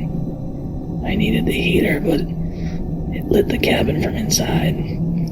I felt naked, exposed. I couldn't see anything past the windows. The only thing in them was my own reflection. I lifted the mattress off the bed and leaned it against the glass. I didn't need the bed. I had no intention of sleeping that night. I sat across from the door and watched it. Every time the wind blew and shook the door, I felt my stomach turn cold. At first, I couldn't tell if I was really hearing what I thought. The screams swelled and faded, or maybe they were just shrieks of wind pushing through the pines. I found the lantern and opened the door. The world was black. The light ahead lit only a few feet in front of me. I could see snow on the ground, snow falling in tiny specks, but nothing else. When it came from my right, I would aim the light towards it. Seconds later, it would be on my left. It was in front of me. It was behind me. It was close. It was far. I was terrified, and before long my fingers began to burn. I had to go back. When I did, I put the mattress back down on the bed. I was too tired. Fear and vigilance had taken it all out of me. I lay in the bed and listened, but there were no more screams. I had dreamt it, and I decided, or imagined it. If it was real, she would have seen my light. She would have seen it by now. The orange glow of the heater through the window. If it was real, maybe I would see her footsteps in the snow in the morning. Or perhaps she would wake me with a knock. These thoughts swirled in my mind, but I knew they were nonsense. I just needed sleep. And so I closed my eyes and did just that. The following morning I woke up and remembered that I had no idea if I had dreamt it or if it really happened. I opened the door and found there were no footsteps outside. And though I let myself believe it had been a dream, part of me knew the snow would have filled in the footsteps if they had truly been there at all. There was no way to know. I looked out over the ice and the dead trees and the leaden sky, which seemed like a concrete slate about to drop. I couldn't face it. I couldn't go out and do my job. I knew something was out there. I didn't know what, but it was there. Between the trees on the other side of the hills. I sat on the floor facing the door again. I stared at the wood of the door and listened. I wondered about her, the woman who screamed. I wondered if she had died in the night, and if so, would she come now? Would she come knocking and ask why I didn't help her? In the silence of the day, I could hear it again. The strange hum. The wet, sticky sound I knew I could never place. And then something fell in front of me. Small like a speck, but solid. I leaned down to it. It was white and wriggling. A maggot. Something tickled my hand. I looked down and saw another maggot crawling across my knuckles. Another one dropped from above, falling on my shoulder. I lifted my eyes up. On the ceiling, there was the shape of a small square door. I had forgotten about it. Forgotten about the attic. It was too small to go into, meant only for storage. At the edge of the square door, maggots writhed and dropped. Something was there. Something had been there the whole time. That I could place it now. It was the sound of 100,000 maggots feasting. I moved the heater to the center of the room and used it as a stepping stool. I climbed it and reached for the door on the ceiling. The smell, the familiar smell I've grown to love, was overpowering here. My eyes stung, my throat closed. I lifted my head to the attic. It body entirely covered by them. A blanket of maggots so thick I couldn't even see him. Did you remember then that you hadn't come alone? Yes, I remembered. They still haven't found your wife. Is she up there in the hills? Just behind them. They'll have to wait for the thaw. It was a brutal winter. I tried to tell her there was nothing out there, nothing but ice, but she ran anyway. She ran for me when she saw what I'd done to our son. She ran begging for help, screaming for it, but there was no one out there. I listened to her screams until they died down, until there was only silence and dark. Why did you do it? Didn't you love them? With all my heart. Too much. It was all I knew. It was suffocating. Some men shouldn't have that much love. Some men should just be alone.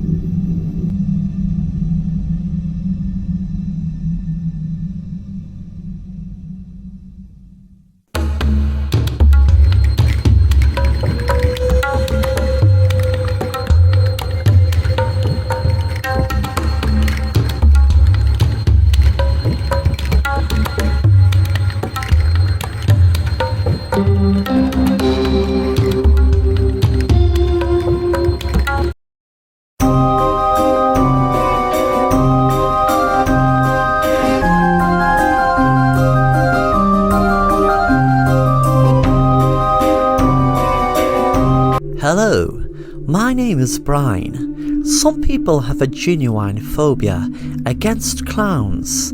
They are genuinely petrified of them. I don't have that phobia. I have something much worse. I have a good reason to fear clowns, and Ferris wheels, and carnivals. The reason will become very clear as I go on and tell you my story, and tell you exactly what happened to me and two of my friends. After this story you will see why I never ever visit a carnival when it visits my town. It was a few years ago me and my friends visited the local carnival, and at the time we had so much fun. You see, it wasn't what happened to us in the carnival freaked us out, no way. It was what happened afterwards.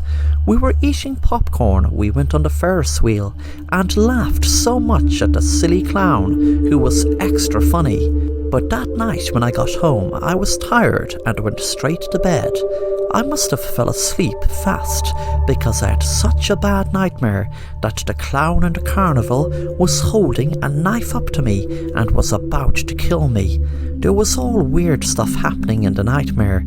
The next day in school, I was telling my friends about the nightmare, and they surprised me and shocked me by explaining to me in detail the same dream. But instead of what happened to me in the dream, it happened to them when they had their dream. Exactly the same, besides them being killed instead of me. Things don't end there though. The weirdest part about it is that no one in my town remembered any carnival coming this year. They said the last time the carnival came was last year. Me and my friends didn't have a clue what was happening because the three of us knew we were all at the carnival just 2 nights ago, and that night we all had the same dream. When the summer came, there was a poster for the carnival out, and to my surprise there was a photo of the exact same clown that tried to kill me in my dream. And before the dream I have never ever laid my eyes on the clown. I froze in fear, knowing that it was exactly the same clown that was in my dream, and wondered how the hell this was happening. It's not as if I had a memory of a clown like him before. Me and my friends stayed away from the carnival for the whole 5 nights they were there. The day after the carnival left, there was pandemonium around my town, as there were 2 kids missing. People were putting up posters, and when I looked at the posters, I saw 2 of my friends' faces. I felt content knowing I had stabbed and killed both of them, but I didn't know why. They were my friends. But then I heard a voice inside my head telling me, "You have passed this incredible plan of mine I conducted from the other side. I was a killer in your town years and years ago, so many years that folk today would have forgotten about me. Yes, but I hate that they forgot about me. But thanks to me having the power to get into your dreams and harness the energy, even when you're awake, yes, daydreaming, and your daydreams became a reality, that has made me a very happy clown. I looked in the mirror and snapped out of my daydream, and when I looked in the mirror, I was dressed as a clown and was just after stabbing myself in the neck."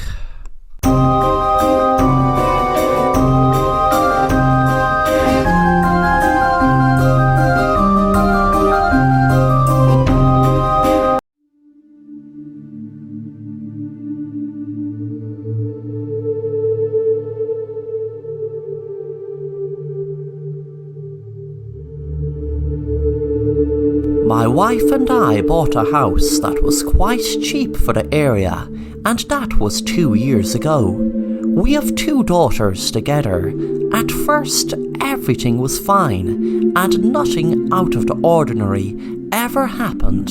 Then one day we would find every chair, pot, jar and other household objects all divided into 2 corners. One corner of the household objects had a red mark on them, while the other half of household objects had a blue mark. We tried putting things back to where they were supposed to go, but everything ended up being divided into their corners again. Then one day I awoke with a blue mark on my arm, and same with my oldest daughter. We both found ourselves with the other household objects that also had a blue mark on them. My wife and my youngest daughter had a red mark on them, and they awoke alongside the household objects that had a red mark on them as well. We then brought in a psychic, and she told us that the spirits from the married couple who used to live in this house are now finally divorcing in the afterlife. They have split up everything 50-50 and marked them red and blue. Red is for the deceased husband, and the blue is for the deceased wife. My wife and I looked at each other, as we both knew we would be taken away. We knew we had to get out of this house or sell it as quick as possible. Then one day, some of the household objects that were divided into red and blue had disappeared. Our daughters were part of the disappearance. The 2 spirits are slowly taking their 50-50 divorce splits. Me and my wife are just waiting for us to get taken now.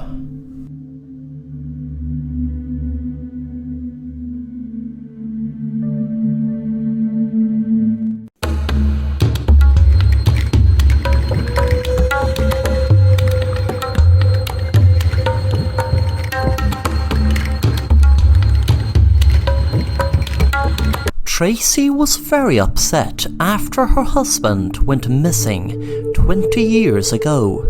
Her husband Barry was only 30 when he disappeared. Tracy still used to sit crying, looking through photo albums of better times. She used to find it hard to look at photos of her and her husband, but she wanted to keep his memory alive.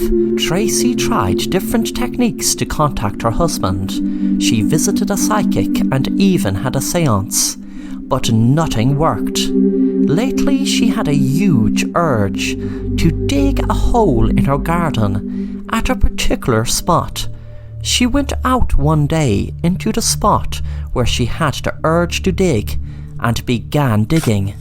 She didn't know where she was getting her energy from, but she kept on digging and digging and digging.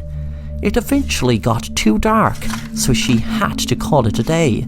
The next morning she was out doing the same thing, digging and digging and digging, until eventually when she was over 30 feet down, she came across a door. She wondered what was the door doing over 30 feet underground. She turned the doorknob, expecting it to be just the door stuck in the dirt. But to her surprise, she opened it to a beautiful landscape.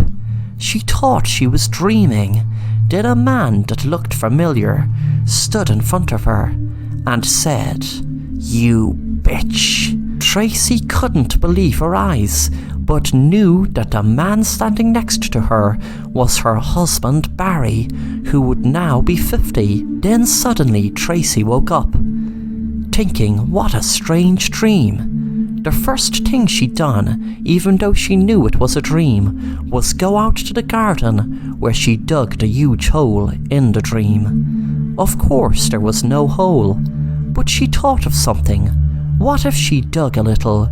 Not 30 feet, but just a little. She had the urge to dig, and she knew she was awake this time. A few minutes later she began digging. She hit something hard and got a start. She bent down on her knees and took away dirt, revealing a hand. Then it all came back to her, guessing the dream had unopened the repressed memory of her killing and burying her husband.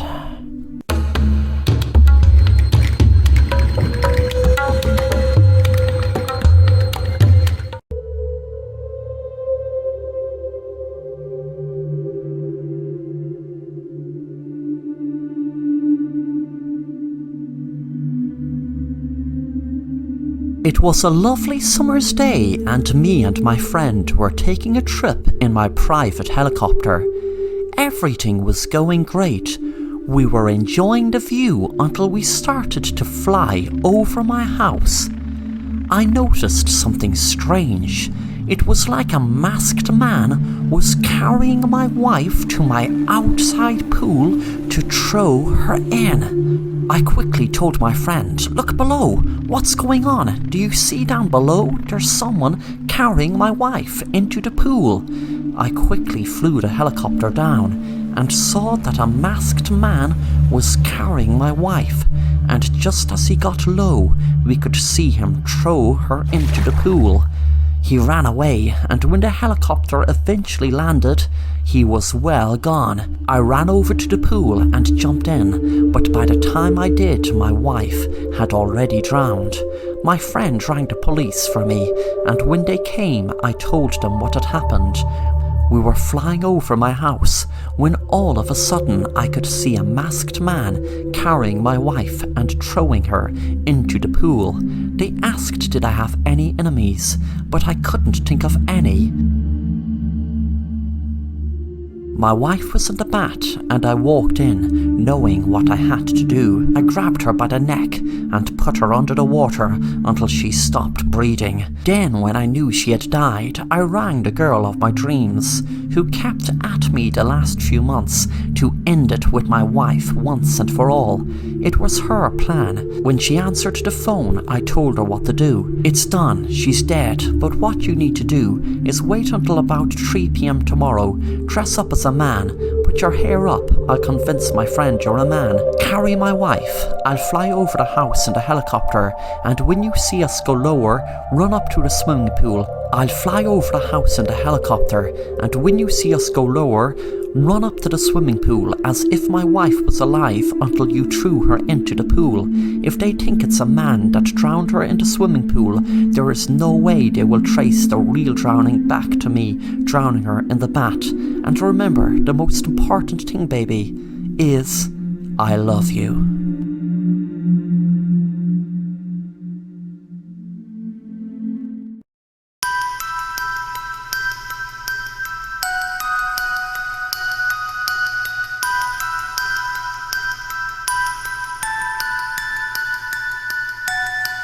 Jeff was a very nice guy who wouldn't harm a fly, but one day he met a psychopath who offered him $1 million if he wouldn't kill his own twin within 3 days of an experiment. Jeff laughed at the idea, knowing he would never ever harm his twin, as he was the only person he truly cared about in the whole wide world.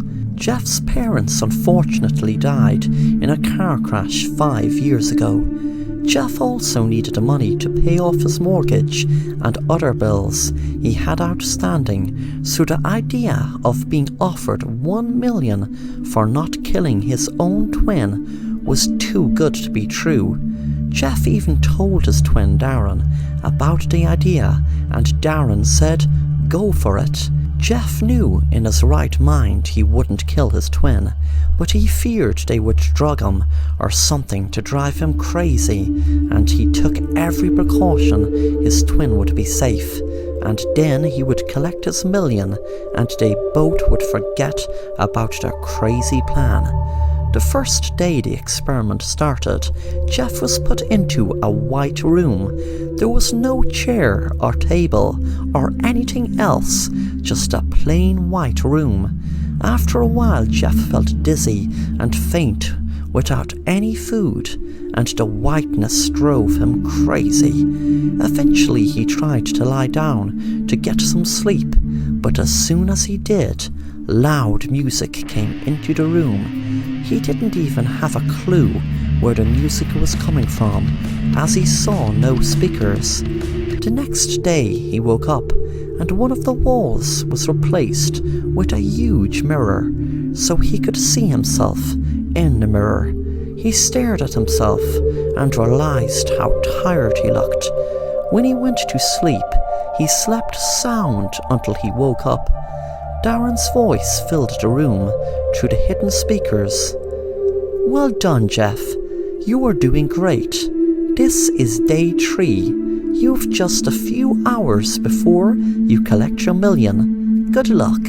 Suddenly more loud music filled the room, and this time it seemed to be so loud he was wondering why the mirror didn't crack. Suddenly it stopped, and Darren's voice filled the room again. "Okay, Jeff, you're doing extremely good, but you might wonder why the mirror didn't crack.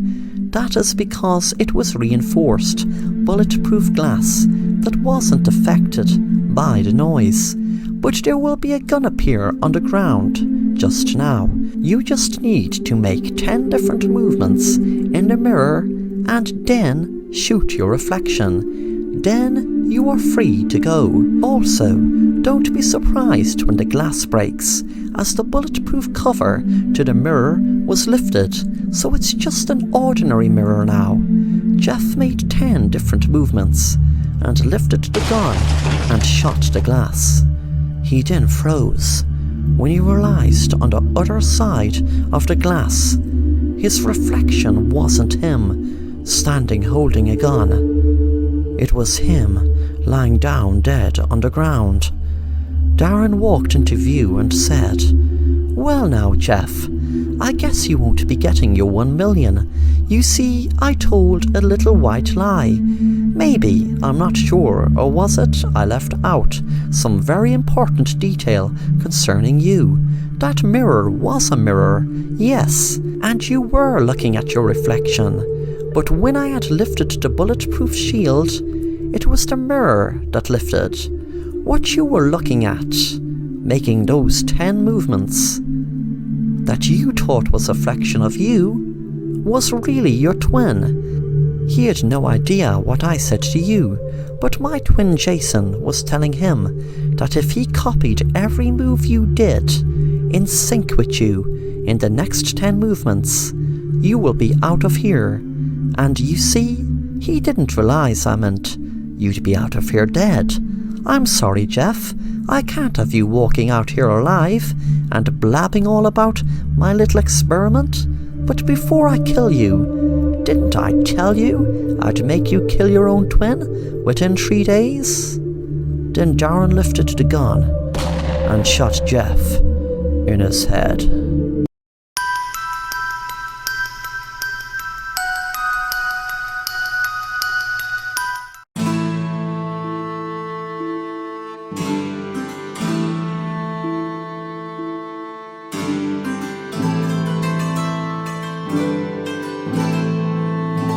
Joshua was an elderly farmer who was living in rural Ireland. He was feeling very isolated on the farm since his only daughter moved to America, where she was working in a rest home in Texas. One day he had an idea while walking around his farm. He had noticed really nice wood to use to carve walking sticks to make and send to his daughter as a surprise. The only problem was that where the wood was, it was a fairy fort. Legend had it that folk tales associated with fairy forts typically relate a curse or retribution enacted upon those who would disturb or destroy the structures. As he carved the wood into the sticks, he prayed that nothing would happen him doing so. After he had about 20 sticks made, he sent them over to his daughter as a gift. His daughter Sharon was working in a rest home, but lost her job 6 months ago, but didn't want to tell her dad. She had a problem with drugs that was spiraling more and more out of control. She was popping the strongest painkillers and also using crystal meth. She didn't want to tell her dad how much of a mess her life was in. She sat down in her trailer, worrying about paying back a loan shark $10,000 that she got off him for a loan. She got the loan to pay off a local drug dealer that she knew didn't mess around. If she hadn't gotten the money, she would have been killed, and if she can't pay back the loan shark, she knew she would be killed also. But she thanked God she was able to get a loan of $10,000 to get the drug dealer off her back at least. One day her dad's walking sticks arrived, and she felt a pang of guilt and pain that he went through all that trouble of carving walking sticks for the residents of the rest home he thought she still was working in. She had put the $10,000 in the bank for safekeeping until the drug dealer called for it in a few days, as it was way too dangerous around her neck of the woods to keep that much cash in her trailer. She wrote out a check and sent it to her dad. Her dad was delighted to cash the check for $10,000. He rang her to thank her, and she froze and then said, "Dad, I am so sorry, that check was meant to have been for $10, not $10,000. Then the man that was looking at Joshua counting the money behind him ran up and hit him in the head and grabbed his wallet. He saw him put all the money in. That night the drug dealer arrived, and Susan told him the story. The drug dealer started laughing and said, "Do you think I'm stupid? You just ran out of chances, bitch." Then he shot Susan dead. Joshua found out about her death a few days later and regretted ever stepping foot inside the fairy fort, knowing it was the fairy fort that made everything go wrong.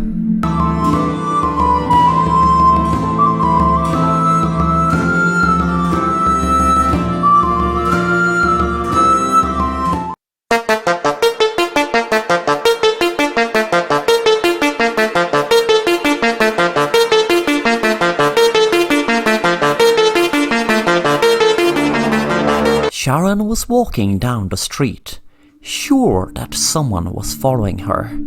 She didn't dare look behind, as she would rather just walk on and hopefully get to somewhere where there were people around, other than turn around and have someone attack her. It was getting dark, and she saw a train station across the road, so she walked across to it. When she got into the station, thankfully there were other people in the platform, but strangely, she didn't feel any bit safer. She thought about getting on a train, but decided to just wait by a group of people first to gather herself. She assumed it was just her paranoia, but there was something bothering her that she didn't know what it was. People were acting strange, and she had noticed there were police around. She had wondered why there was no train, as she was standing there for a few minutes now. There were lots of people looking down in the track, across a tape that said police line "Do not cross." She didn't realize sooner because she seemed to be in a daze, wondering why she was feeling so strange. She wondered what all the people were looking at, and when she walked over and looked down, she screamed with horror as she looked down at herself, dead on the train line. She was screaming and screaming, but no one seemed to take any notice of her.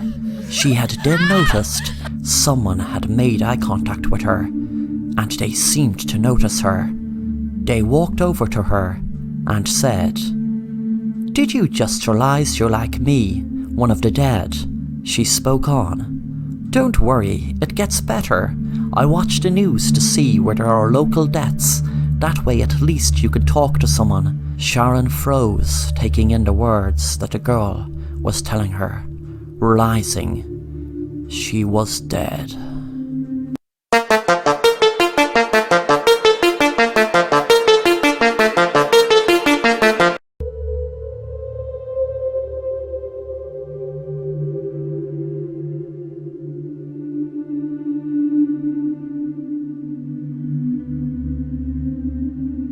Me and my husband were driving one night. I remember it well, as it was snowing heavily. We were driving through the snow, and it seemed to be getting heavier and heavier.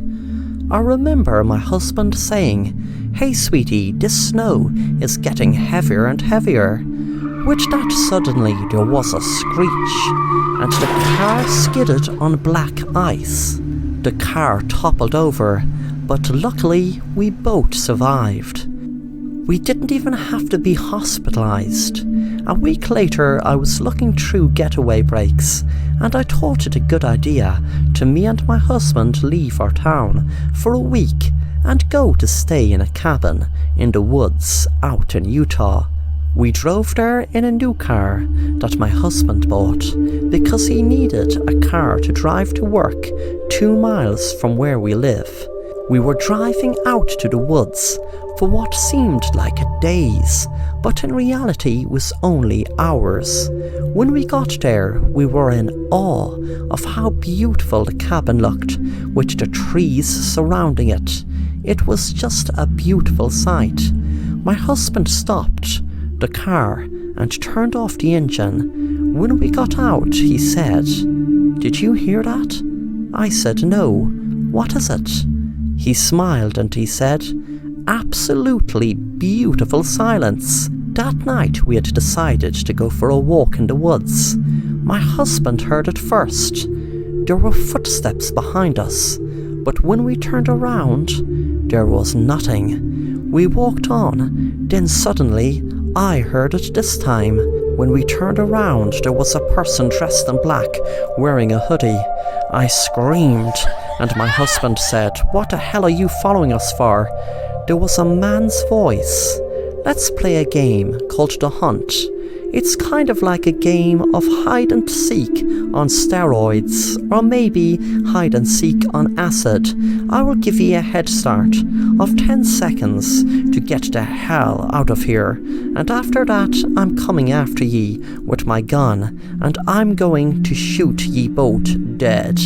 We didn't bother ask any questions, and just ran and ran as fast as we could. As we were running down the road, I was counting down the seconds, and exactly when I reached 10, I heard running behind us. Suddenly there was a shot, and I fell to the ground in pain. Then the man shouted, "This is no fun. Ye can at least make it a little hard for me. I'll tell ye what, I will give the bitch 60 seconds to recover and to get the hell out of here, and after that I'm coming to hunt ye down and shoot ye dead." My husband shouted at him, "Get away, you crazy bastard!" The man shouted back, "Is it a wise idea to really waste time like that?" I eventually got up and put my arm around my husband, and after a minute we were just down the road a little bit when my husband screamed as a bullet hit him right in the back of his leg. He buckled down in the ground in pain. The bullet had hit the back of his kneecap. I was screaming as the man walked right up to my husband. Then the man put the gun right to my head and said to my husband, "Would you like me to kill your wife?" Blood was pouring from my shoulder where I was shot.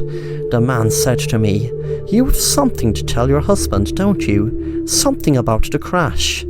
I said to my husband, "I was pregnant."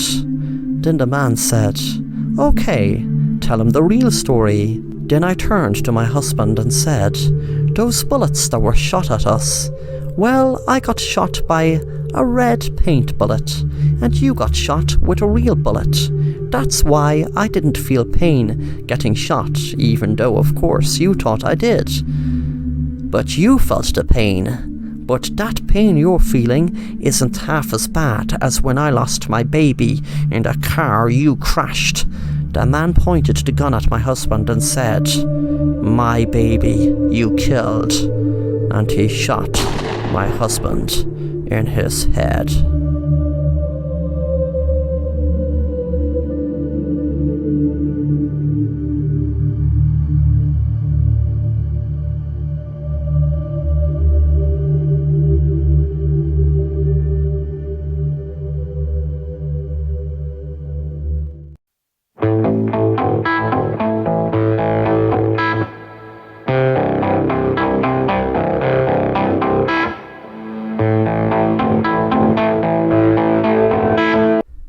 It was a summer's night in a downtown theatre that 5 people were alone together in the theatre. Alone because they were rehearsing for a very, very dangerous magic trick for the next night. They acted everything out as if the theatre had a packed house. Sam Days was a hugely popular magician and was trying a really elaborate trick. The trick was to give his helper a gun and to her shoot him and him catch the bullet in his mouth. And to make it harder, if he didn't catch it with his mouth, it would go straight through his mouth and out the back of his head, hitting a barrel of gasoline. The bullet was an expanding bullet, which meant it would penetrate his skull if he didn't catch the bullet. Sam's hostess, Sherry, was standing on the stage with him. The other 3 were in the audience watching. They would take part in other magic tricks after. Sam walked on the stage and said, "Hello, ladies and gentlemen. I want to welcome you all to the wonderful world of magic. I am your host, Sam, and this is my beautiful helper, Sherry. For my first trick, tonight I am going to do a very, very dangerous trick. It is so dangerous that there have been several people killed from attempting it. I am going to put a twist to it even. I have a barrel full of gasoline put behind me, and Sherry is going to shoot me with a special bullet that expands. So if I don't catch this bullet with my mouth, it will be game over for me, and, well, you all better run for the hills, because it will go right through the barrel and cause a mighty big explosion. So, I'll just get on with the act, shall I?" Sam smiled and gave a gun to Sherry and walked back to stand in front of the barrel. Sam said, "Ready when you are?" Sherry held up the gun and pulled the trigger. The bullet went through the air and everyone gasped when Sam couldn't catch the bullet and the barrel went up in flames. They all looked shocked with horror as Sam burned with it. Suddenly, before anyone could call the police, there was another gunshot, and Sherry fell to the floor as someone had just shot her. Jack was sitting down waiting for his call and noticed Ginny and Patrick, the remaining 2 people, were gone. He knew there were just 5 of them in the theatre as they locked the door after entering, which meant the killer had to be either Ginny or Patrick, the only 2 remaining besides himself. Suddenly there was a noise behind him, and he jumped up from his seat. It was Ginny and Patrick. Patrick said, "What in the name of God is there a fire for?" Jack was so shocked he had forgotten all about the fire. Patrick ran up on the stage and fetched the fire hose to put the fire out. He had just seen Sherry lying down on the ground dead and screamed but ran over to put the fire out still. Jack said to Ginny, "Which one of ye killed Sherry? What the hell is happening?" Ginny said, "Sherry is dead. What the hell happened, Jack?" Jack said, "This is madness. I'm calling the police." He picked out his phone to call the police. He told them what had happened and to come fast. After a few minutes, finally Patrick had the fire put out and saw the burnt body of Sam. He walked down to where Ginny and Jack were sitting. Jack said to Patrick, "Where the hell were you? It could have been only either 2 of ye, the killer." Patrick said, "Are you crazy? None of us killed anyone. There must be someone else in here." 10 minutes had passed, and the police hadn't arrived. Jack got up to walk up and down the theatre. Ginny whispered to Patrick, "Something isn't right. I don't think he rang the police." Suddenly there was a shot, and Ginny screamed as Patrick was shot in the head. Ginny looked around, terrified, when she saw Jack run up to her and shout, "What did you do?" Ginny shouted, "I didn't do anything. It was you who shot him." The police suddenly arrived, and Ginny told them everything that happened, and about Jack shooting him. She didn't see him shoot him, but it had to be him. There was no one else in the theatre. Jack was arrested, and after some investigation and speaking with the theatre's owner, they learned that the owner's jewellery worth $10 million had been stolen from his safe, which was opened with his key. He told the police that Jack must have used some magic trick to retrieve the key from him. Sam Days was missed dearly by his fans, but little did they know he pulled off his biggest trick by staging his own death by falling down a trapdoor when the blast happened, knowing there was already a scorched body inside the barrel with gasoline. He didn't want to kill Sherry and Patrick, but had to, as he stupidly told them about his fantasy about stealing the theatre's owner's key and open the safe and steal the jewellery and live the high life. He knew if he hadn't killed them, they would tell the police, and plus he knew now that Jack got all the blame, which suited him fine, as that sneaky Jack had tried to constantly best him in magic tricks, but now he won't ever be able to best him. Sam smiled, lying on a beach, knowing he finally pulled off his best magic trick, the ultimate disappearing act, his fake death.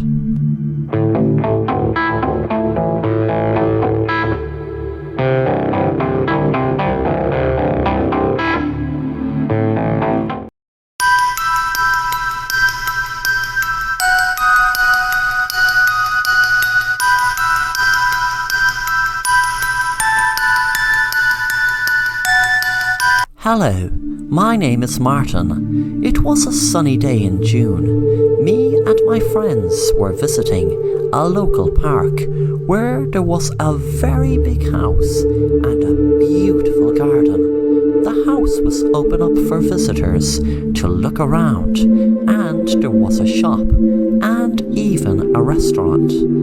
I am a huge fan of mazes, but was never in one in real life.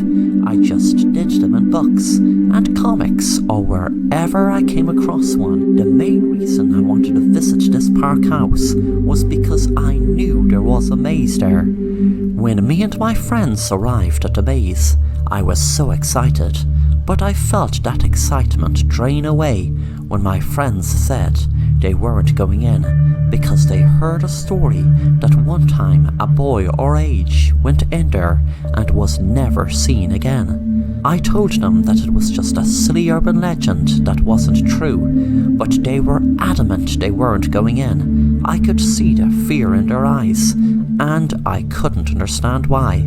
I told them, okay, if you want to spoil the party, that's okay, but I'm going in and enjoying the maze. Besides, if anyone was going missing in there, don't you think we would have heard of a lot more people going missing? I walked in and was amazed at how high the ditches were. I could feel the excitement overcome me. I felt that my friends were missing out so much, but suddenly, after a half an hour walking around there, I felt for the first time a pang of fear, and a few minutes after that, I wish I hadn't gone in. I shouted out loud to my friends, but all I could hear was the echo of my voice fill the air. I suddenly got the weirdest feeling someone was watching me. I panicked, thinking it was the boy who vanished, who my friends were telling me about.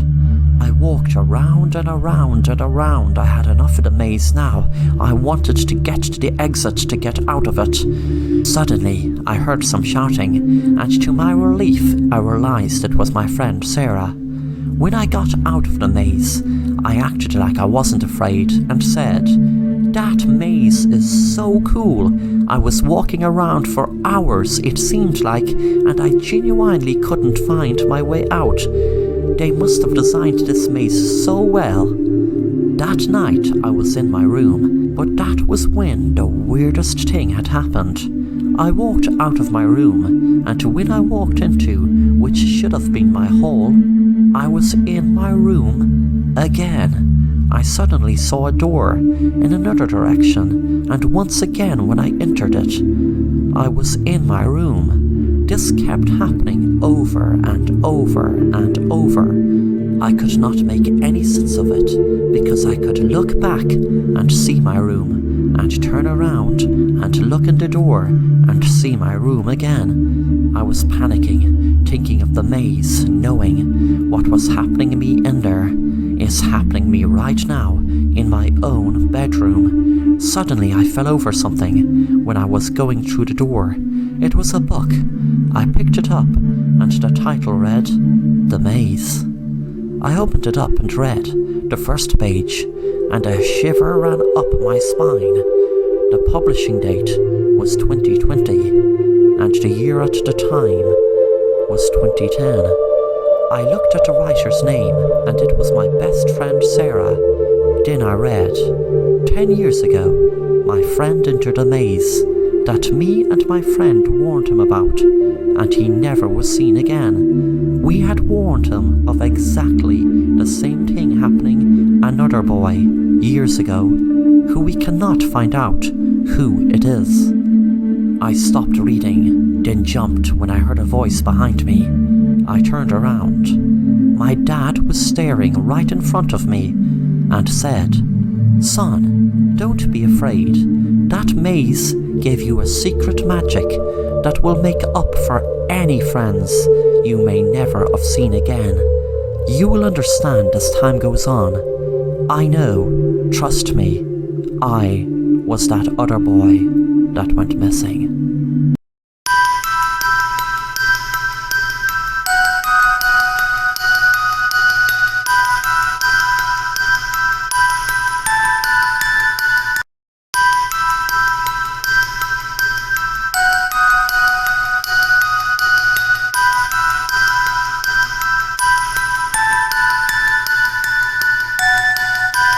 Hi, my name is Siobhan. I was really stressed lately and needed a break away, so decided to pack up work for a week and book myself into a lovely looking hotel in a really nice resort in Florida. Judging by the photos online of it, the place was exactly what I needed.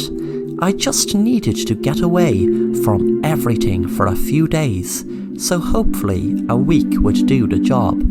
When I had all my luggage packed, I got the cab to the airport and was on my way to Florida. I was so happy knowing I would spend the next week away from all the stress of everything that was going on lately. I was very confident I would feel so much better after the break. When I arrived, I checked in and got the elevator up to my room, left my baggage and headed straight for the beach. It was so relaxing just lying down on the beach, with the air blowing in my face. I felt like I was just about to feel the benefits of what I'd feel spending a whole week in this beautiful resort.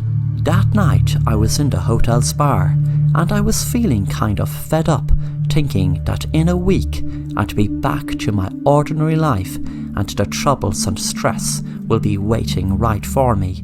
But I knew I just had to make the most of being here. Suddenly a guy walked up to me in the bar and said to me, "Hello, I'm very sorry to interrupt you, but I just saw you sitting there and you looked kind of lonely and a bit fed up, to be honest. And I was wondering, would you like some company?" I looked strangely at first, wondering, did I really look that fed up? And then I replied, "Well, sure, thanks. I guess I'd enjoy some company." The man asked, "So, where are you from?" I told him I was from New York and decided I needed to have a break away from the stress in the Big Apple. He smiled and said, "Do you know something? That makes a lot of sense to me, and trust me, this place is like a paradise. If you like, I can show you around sometime." I smiled and said, "Sure, that sounds like fun." Then the man said, "Oh, by the way, pardon my manners, I didn't even ask your name. My name is Sam. What's yours?" "My name is Siobhan. Nice to meet you, Sam."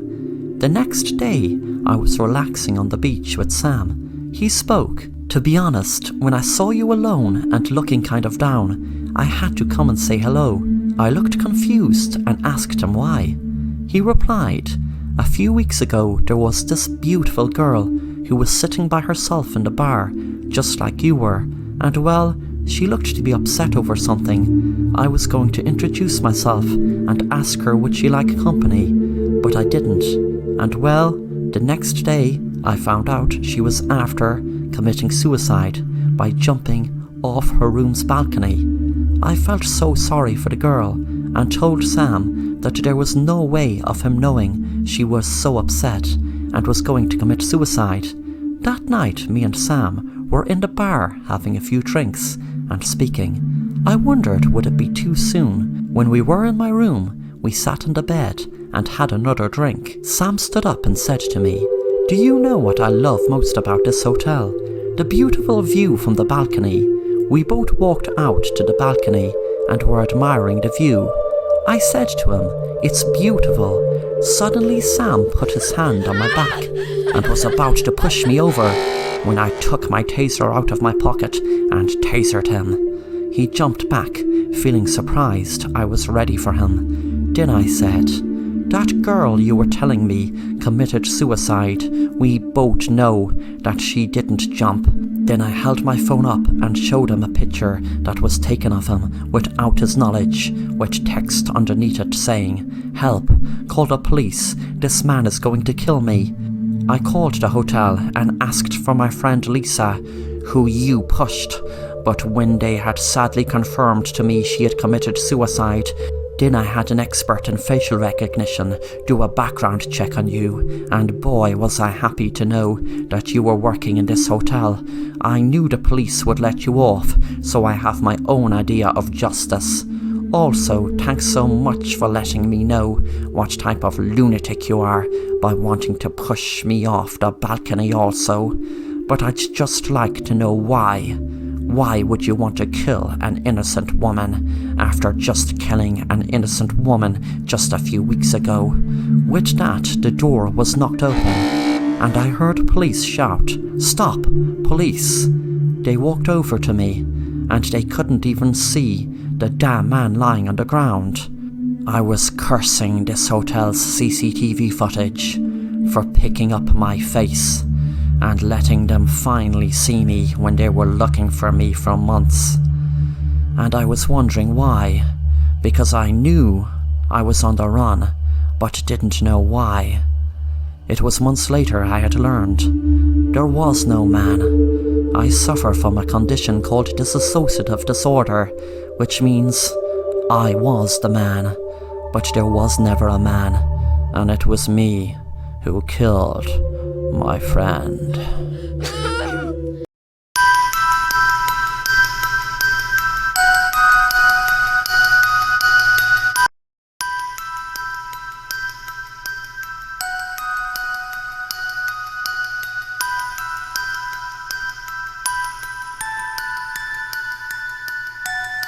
Hello, my name is Roy.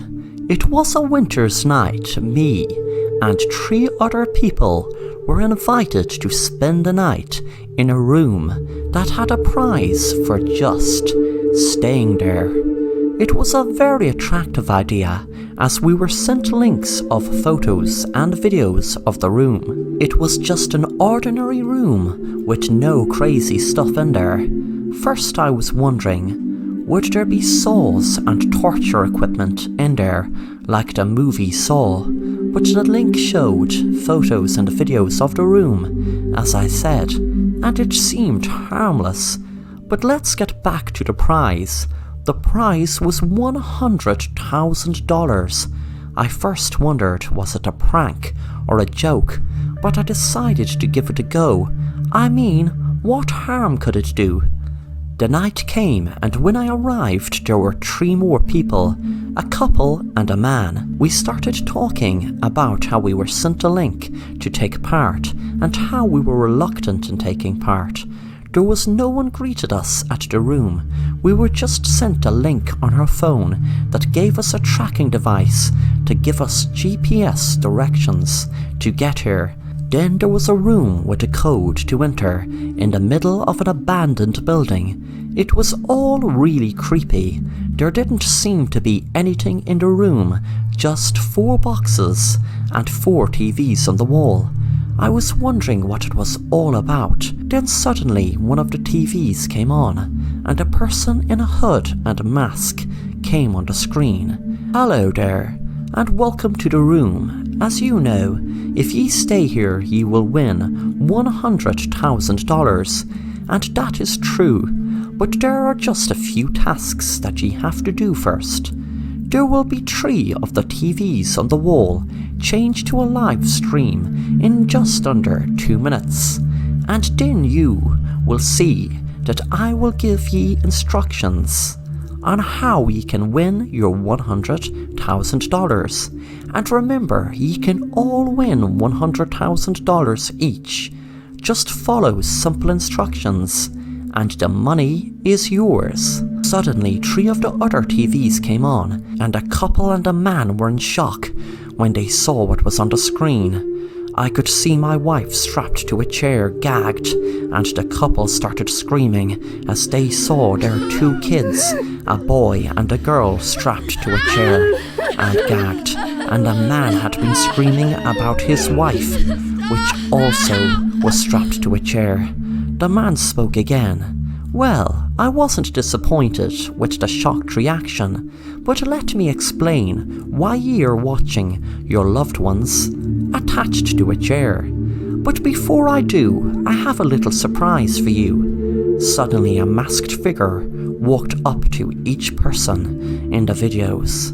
The man spoke again. What ye are watching is a video of your loved ones, and the people holding a gun to their head are ready to shoot them dead in just under 30 minutes. Unless ye do something very easy, just put the gun to your head and pull the trigger, and yes, the guns I will give ye are loaded. There is a box in front of ye, and your guns will be in there. Just pop in the code trigger happy, and your box will open, and then retrieve your gun. Remember, you have 30 minutes. Also, I'm going to throw ye a lifeline.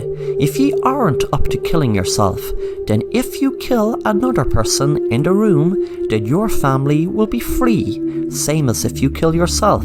Your family will be free, and no harm will fall upon them. It's really easy and exciting, so let's start the game, shall we? We all stared at each other in shock, trying to take in what was happening. the man on his own spoke. "What is this? I can't let my wife die." I said, "Don't do anything stupid." 10 minutes passed and no one shot themselves or each other.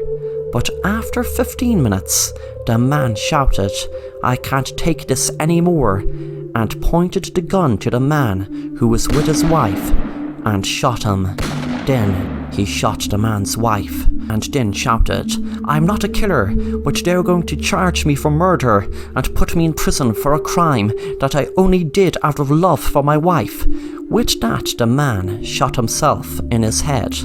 I was standing alone in the room, in shock, wondering what would happen next. Then the man came on the TV again. "Congratulations. It looks like things worked out very well for you in this situation. Your wife will be freed and free to go." With that, the door of the room clicked open, and I walked out in shock and rang the police and explained. Luckily, I had secretly filmed the TVs with my phone and was able to show the police. My son was just 13 and walking out of a garage when one car bashed into another, and well, the first one went smashing into my son, killing him instantly.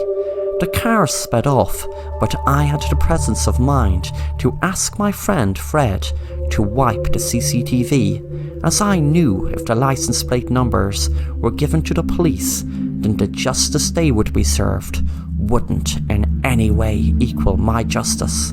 They might not even serve time. So luckily my friend Pat had a great idea. He would use his contacts to get their plates looked up, find out who they were, get them matched to the CCTV to make sure no one would be in the wrong. He had his gun loaded with 2 real bullets to shoot the couple, and the third one for himself, which was a fake bullet, which would blast him with fake blood. Very realistic. You might wonder how Pat had got away with it, since the police would be looking for his body. But that was all sorted. They did find his body, which was changed very fast after the couple were killed. Pat had used the mask of an addict we shot in the street. Pat had an amazing skill in creating lifelike prosthetic masks. The hardest thing about it was lifting the addict's body in. It was so heavy from the dead weight. I sat back, really happy with myself, and my wife happy also, knowing that me and Pat and her were the only ones that really knew what really happened in that room. I thought of the police watching the video, thinking they had evidence. That I was a victim traumatized that survived hell. Then I smiled and said to my wife, "It just goes to show, it's not always you can trust what you see." Then what about the gunmen who were holding the guns to the people's heads? Well, I've only 2 words. Deep fake.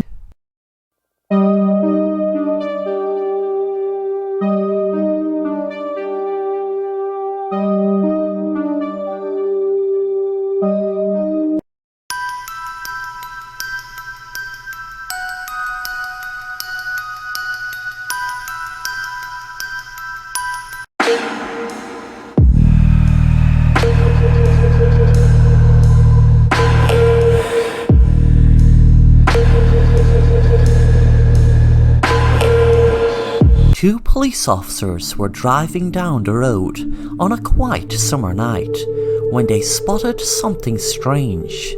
There was a car stopped at the side of the road, but it was in a position that a car shouldn't stop in since it was out in the middle of the road. 2 of the police officers walked around to the car to investigate, and they nearly got sick when they realized what they saw. They had seen a woman lying lifeless inside the car with towels stuffed into her body and most of her organs removed. One of the police officers turned around and got sick, but the other was more experienced and was used to seeing sick things, so he just took out his notebook and started writing down notes. Then he rang back to the station to call in the crime scene. The police officers wondered what type of sick person could do that to anyone. They wondered, was it some dark ritual or even a sacrifice taking the baby out of the body, because there were really strange stories around the town for years and years of witchcraft rituals in the woods, and this road was by the woods. When they went back to investigate more looking into the car, they felt a strange presence, and when they looked back into the back seat, they froze in fear of what they saw. They turned around and saw a baby stare at them, and not cry or whimper, but they still knew the baby was alive. They couldn't comprehend how the baby got into the car, and also wondered how the baby could have survived being taken out of the mother's body.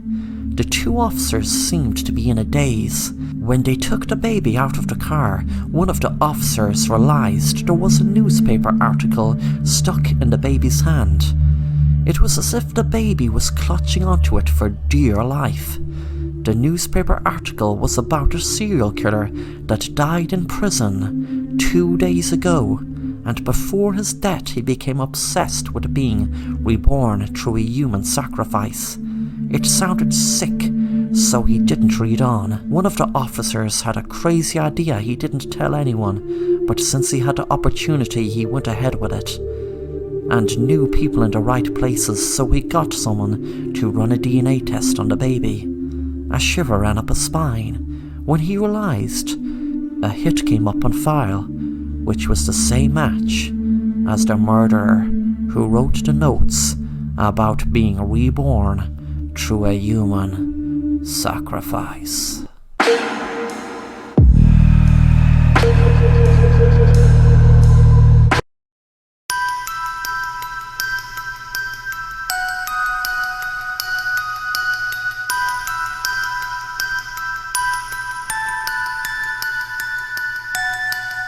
Hello, my name is Jake.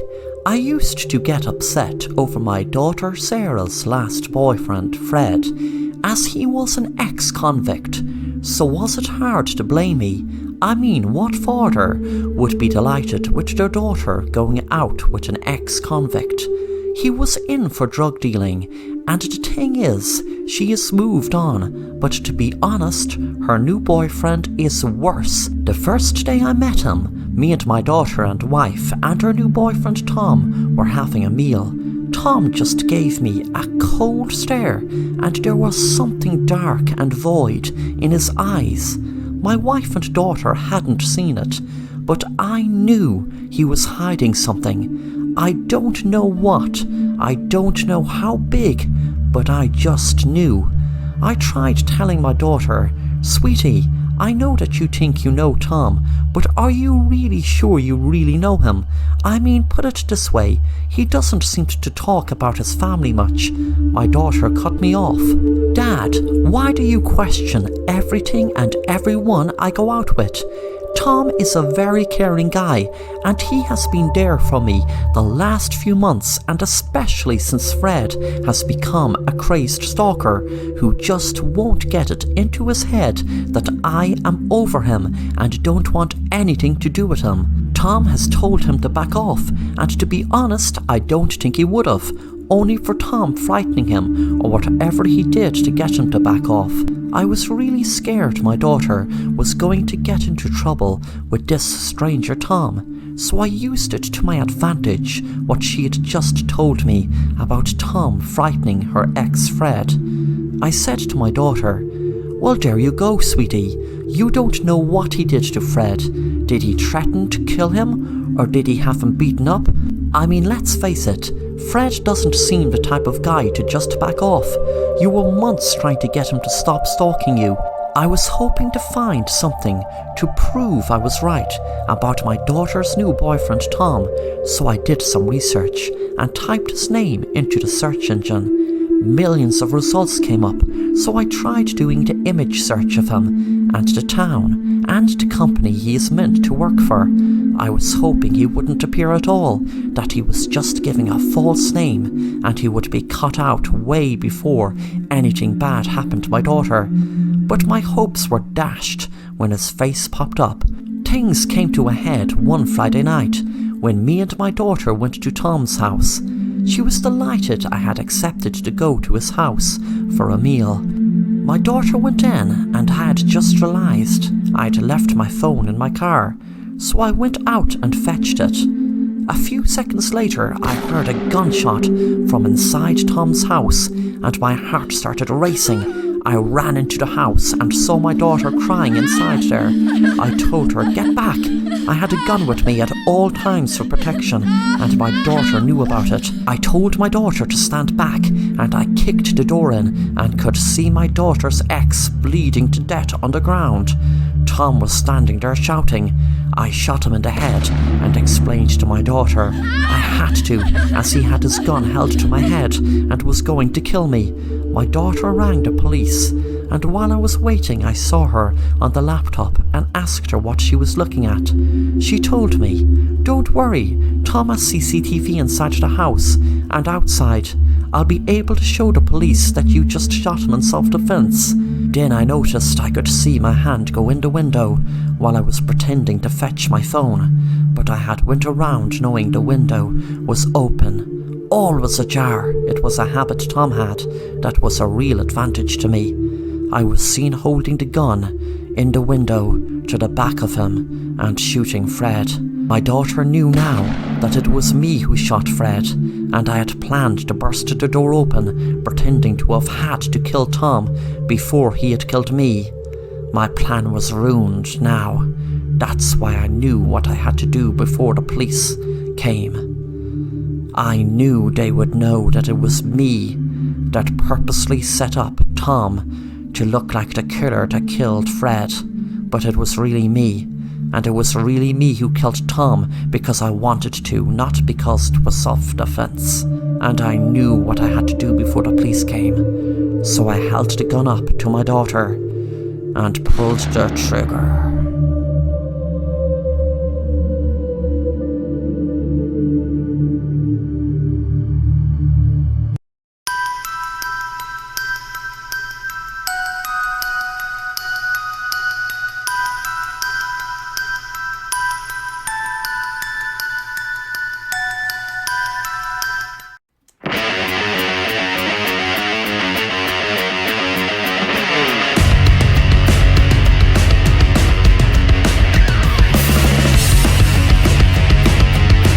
Jake was watching TV, and there was a program on about a hiking trail he always wanted to do. He knew it was a very long hike, and it would require a lot of perseverance, as the trail went on and on for miles. It was in the outback in Utah.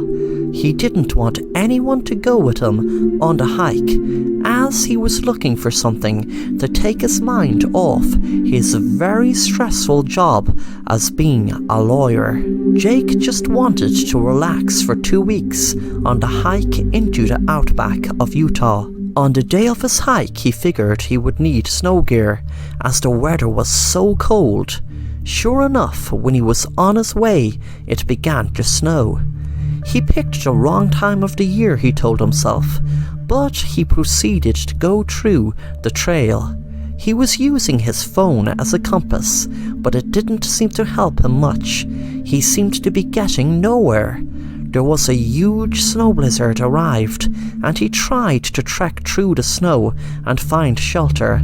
Eventually, he luckily came across a cave. He rested, hoping that he would get the energy to move out of this rut that he found himself in, trapped inside a cave in the middle of a wretched snow blizzard. He felt himself getting more and more disorientated. He felt like he could not even move with the numbing cold. He could feel the sting of the ice on his skin, and he felt he was going to die. But that survival instinct crept up in him and told him what he had to do. What he had to do to survive. He hoped the blizzard would pass, but unfortunately it went on for days and days. He had no problem with water, but he knew that if he didn't eat anything soon, he would eventually die. He was thankful of the snow he used for drinking water. He felt weak and looked down at his pants, knowing there would be a lot of meat on his leg. He knew what he had to do to survive, so he took a large knife from his bag and proceeded to cut parts of his leg off to eat.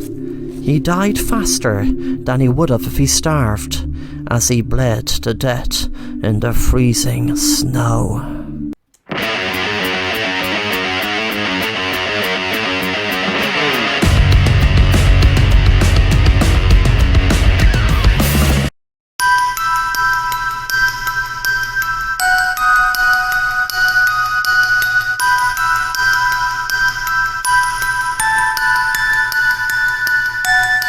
Susie was walking down the road one night in the countryside when she was surprised by hearing a phone box ring. She wondered who would be calling a public phone box, especially in the middle of nowhere. Well, it was near a bus stop, but besides that, no one was around, unless they were waiting for the bus, of course. She had decided to answer the phone when she was surprised to hear a man's voice. "Hello, is anyone there?" Susie said. "Hello, yes, I'm here. I'm sure you must have the wrong number. This is a public phone box." The man spoke again. "Oh, maybe I did call the wrong number, but thank you very much for answering and letting me know. I must say, you have a very nice voice. I am very sorry if I put you out of your way, but it was very nice to speak to you anyway. I guess you must be wondering why I'm calling a public phone box. Well, it was very nice to speak to you. I hope you're having a good night."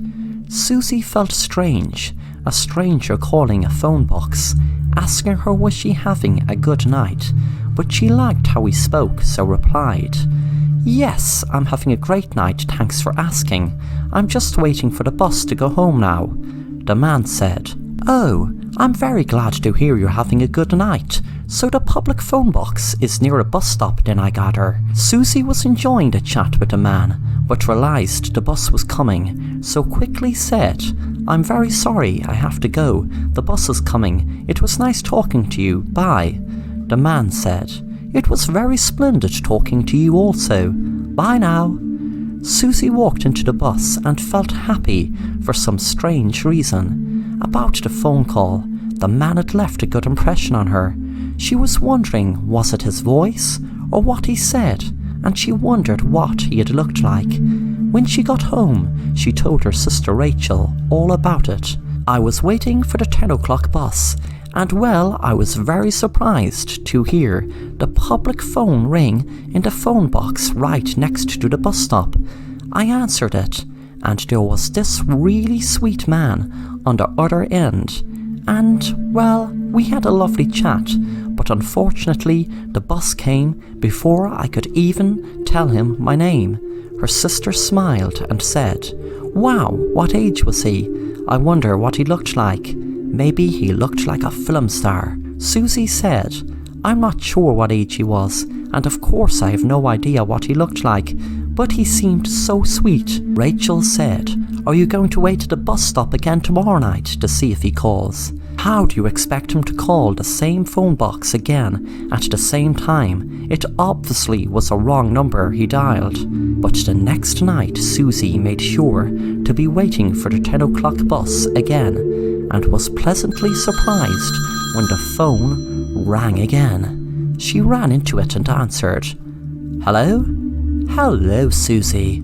I am very happy that you were waiting for the bus again, and you answered the phone. I was hoping you would. I hope you're happy that I rang this phone again. Are you, Susie? Susie said, Well, yes, I kind of enjoyed speaking to you last night. The man said, Well, that is splendid. Our feelings are mutual then. Tell me, Susie, is there anyone else waiting for the bus? Are you alone? Susie said, Yes, I'm alone. This is a very quiet road, you see. Not many people ever wait for this bus.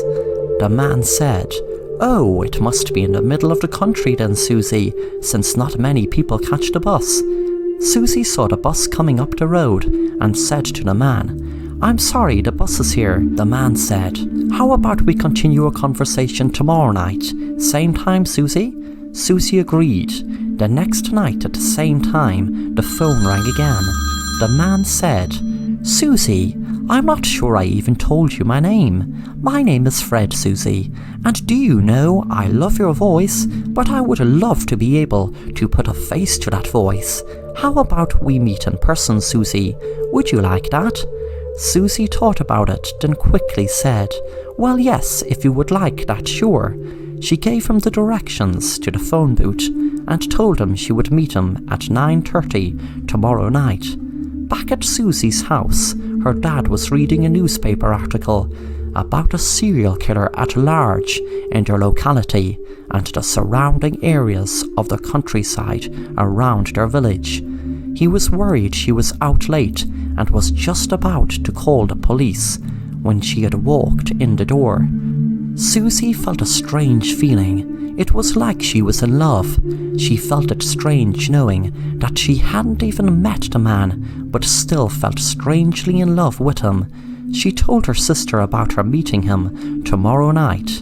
The next day, when Susie asked to go out, her dad said, No way, you're not going anywhere tonight. Susie was mad until her sister had an idea that maybe he would allow both girls go to the cinema together. Rachel was going to the cinema while Susie would meet the man. Rachel said to Susie, Look, Susie, I was thinking about this. Maybe it's a bad idea. You were going to meet this man. I mean, he could be anyone. He could be a madman for all we know. Susie laughed it off and said she would meet him and was sure he would be a really sweet guy. When Susie was on the bus, she heard a conversation between two people who were talking about a serial killer at large, a man who was targeting young women. Susie felt sick thinking of the stranger she was about to meet. She stayed on the bus and knew she couldn't go home, so she would go back to the cinema and join Rachel. But Rachel was worried about her sister and had already gone to meet her by the phone box. When Rachel was outside the phone box, she had been calling her sister's name, but all she could hear was her own echo. Suddenly a man walked out from the ditch and said, Hello, Susie. It is so great to finally meet you. Rachel froze as the man went near her and she kicked him. The man said, Oh, now, that's very nasty out of you, Susie. Very nasty indeed, and I have to punish you for that. He dragged her into his car and put her in the boot and shut it.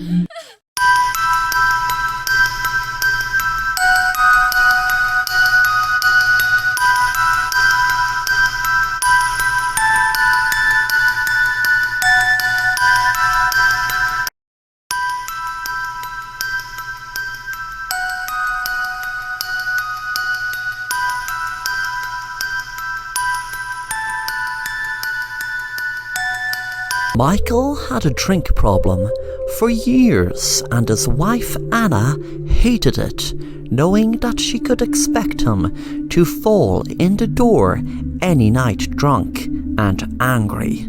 She tried her best to get him off the drink by calling different experts in dealing with drink problems, and he went to Alcoholics Anonymous, but she knew ultimately it had to be him that would need to help himself to stop drinking. It came to a head one night when Michael and his wife were driving. She begged him to not drive and to get a cab instead, but he insisted he had only one drink. As they were driving down a quiet country road, the car swerved but not soon enough before they hit a young girl.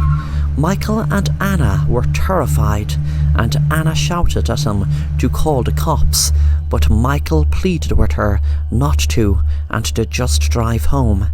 It played in her mind every single day and every single night, just leaving the poor little girl on the road. She wondered, did she die instantly, or was she in pain beforehand? When she watched it on the news, she made up her mind that if Michael took one more drink, she would leave him. So she gave him the ultimatum that if he drank again, she would be gone. She knew that would be his worst nightmare, because as much of a drink problem he had, she knew he loved her more than anything. Months passed where he didn't have a drink, not around her anyway, and she expected he couldn't have been drinking behind her back because she would notice him more spirited than usual. She never got over the hit and run that they never owned up to, but other than that, at least Michael was off the alcohol. One night she came home and jumped with fright when she saw Michael had fallen down the stairs, and was disappointed to see he had drank so much. There were empty beer and whiskey bottles scattered all over the floor and alcohol all over him. She was so upset that he drank again, overdoing so well, but to make it worse, he had now died from falling down the stairs from being drunk. Suddenly Anna jumped when she saw a little girl stand in front of her, the same girl whom Michael ran over. She froze in fear, knowing she was staring at her ghost. How does it feel to have the ghost of your little girl come and kill you after knowing your husband still started drinking, even after killing me and promising you he wouldn't? Then she held up a knife and slit Anna's throat. Later that night, the little girl was writing in her diary, "That stupid woman and man that killed my twin sister have paid a tiny price for killing my twin. I wanted that evil woman to think her husband had started drinking again just before she thought she was staring at the ghost of the girl her husband killed, and I kind of liked the idea of me putting all those tablets in his coffee to knock him out, then bang his head to kill him, and pouring the beer down the sink and putting that and whiskey around him to make it look like he was drunk and fell down the stairs. But as I said, that's a tiny price they paid for what they did. They would have ran over me also if I didn't run into the bushes to run after my dog Rex. I wish I was killed that day, and I wish it wasn't just my poor twin sister. Now that I killed them, I feel some kind of relief, but not as much as I hoped. I wondered, should I have made their deaths more slow and painful?"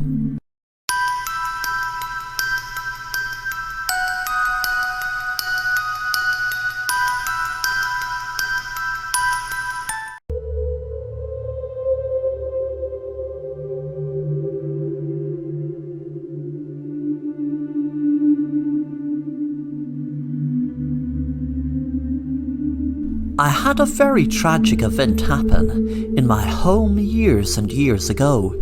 I was left a mansion in an estate in the middle of the country, and trust me, it was a very beautiful, mystical place. You could see the history written all over it. But one day I had a falling out with a man. That man was my uncle. He was left money, but that's it. But you see, he wanted to claim some of the land around the mansion, and no matter how many times I told him that none of the land was his, he wasn't having it. One night I eventually called a truce, but in reality, I had planned on murdering him, which I did. I poisoned his wine and hid him down in the wine cellar. I tied him up to the wall with shackles to make the most of the space and built bricks around him to suit the rest of the wall. I tried to do it perfectly, whereas people would think it was just a part of the wall. For years and years I felt an eerie atmosphere in the house, and I just put it down to my nerves over what I did. Thankfully, he didn't seem to haunt the place like you'd see in some spooky houses, where paintings would float along the air, etc. One night, I brought a beautiful lady I met down in the village home for dinner. We were enjoying the dinner, but she didn't really like the wine I chose. I asked her to choose one below in the cellar, proud of my collection of wines over the years. I must have collected hundreds of bottles of wine. The girl went down to the cellar and was in awe with all the different wines I had on display. I was standing back wondering what she would choose. Suddenly I noticed something strange when she handed me a bottle that stood to hairs on the back of my neck. It was the same brand of wine I used to poison my uncle. It wasn't the same bottle, of course, but the exact same brand. She gave me a smile and there was something in her eyes. Had she known that my uncle had been poisoned by me, using this brand? Was she just playing a sick game with me before calling the police? Was she the police?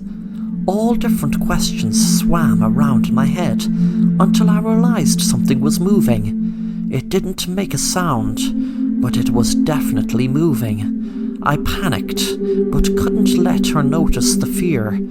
She'd turn around if she noticed. I had fear over what was happening before me, behind her. What I was seeing with my own eyes, but what I could not make any sense of. What I saw was a brick move, and my uncle's huge eye stared out at me.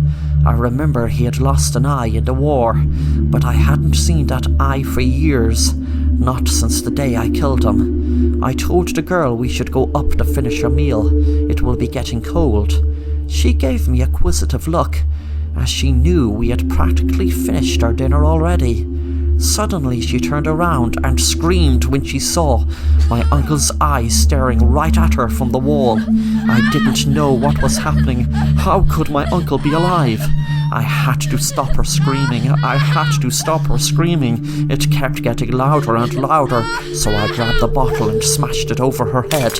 As she fell to the ground, my uncle burst through the wall and looked at me sadistically and said, "That girl could have chosen any bottle out of your huge collection, but will I tell you why she chose that one? Because I summoned her, here to take her soul, to bring me back to life."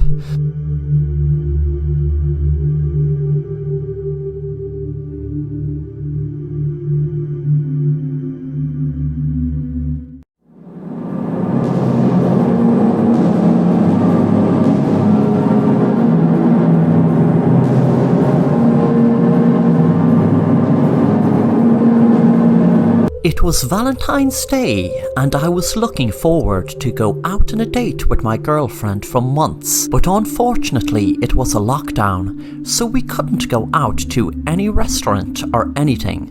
My girlfriend lived with me, so at least we could cook something at home and have a nice romantic meal.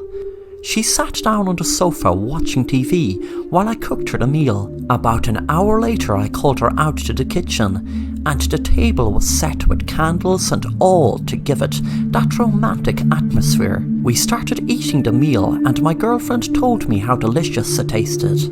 She asked what it was, and I told her it was mincemeat with vegetables. After the meal we both sat back down watching a romantic movie. I was really enjoying the night. I gave my girlfriend a glass of wine, and within a few minutes I was feeling drowsy. I wondered why, as I had the sleeping tablets and painkillers crushed up into her glass. but she somehow must have noticed. I had planned on knocking her out and tying her up and revealing to her when she awoke I had that bastard Jack who she was cheating with on me. I had him tied up and gagged in the basement, thinking my plan would go according to plan. I did worry I'd be arrested for kidnapping though, as I was just going to try to scare them, but somehow my girlfriend knew my plan and switched the drinks to me get knocked out instead of her. I'm writing this letter by force. My girlfriend is pointing a gun at me, with her ex standing by smirking as I write. I don't know what they are going to do to me.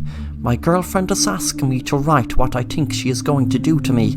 I write, I hope my girlfriend will let me go and tell me she's finished with me, but forgive me for tying Jack up and trying to knock her out with the tablets.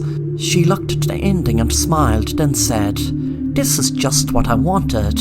I wondered what she meant. She told me, "Because you cheating bastard, I know you have another girlfriend, and her name is Sarah, so now she's going to get the blame for murdering you, not me." She pressed the gun to my head and said, "Right, I hope Sarah leaves me go." I said, No, Sarah is innocent. She has nothing to do with this. She has everything to do with it. Now write Sarah's name. Write, I hope Sarah will let me go. I eventually wrote Sarah's name. My other girlfriend and Jack laughed, and both said, "Happy Valentine's," and texted Sarah pretending to be me. "Come over, please. I have the house free. My girlfriend is gone out of town." As soon as he sent the text, he rang the police, pretending to be an anonymous neighbour, hoping Sarah would arrive at the same time they did. Sure enough, the police arrived just a couple of minutes after Sarah was in the house crying, and she was arrested for murder with the letter as evidence.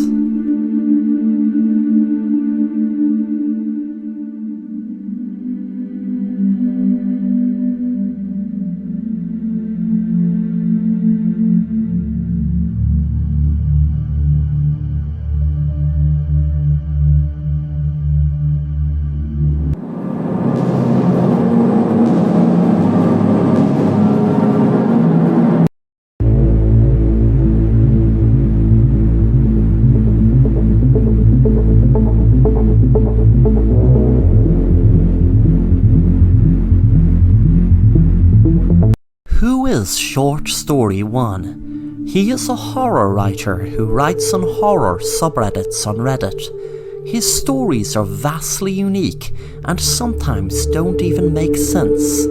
He has had a couple of popular short horror stories that was well upvoted and lots of Reddit users had commented on. Short Story hardly ever replies to comments, and one theory suggests is that he is a mental patient in an institute for the insane. Some even suggest that he has had multiple brain surgeries and was even experimented on. This would explain for Short Story 1's weird plots that don't make sense, because insane people don't make sense. Another theory is that Short Story 1 is 1,000 years old, and because he has lived a so long life, his stories are a reflection of what he has experienced throughout the ages.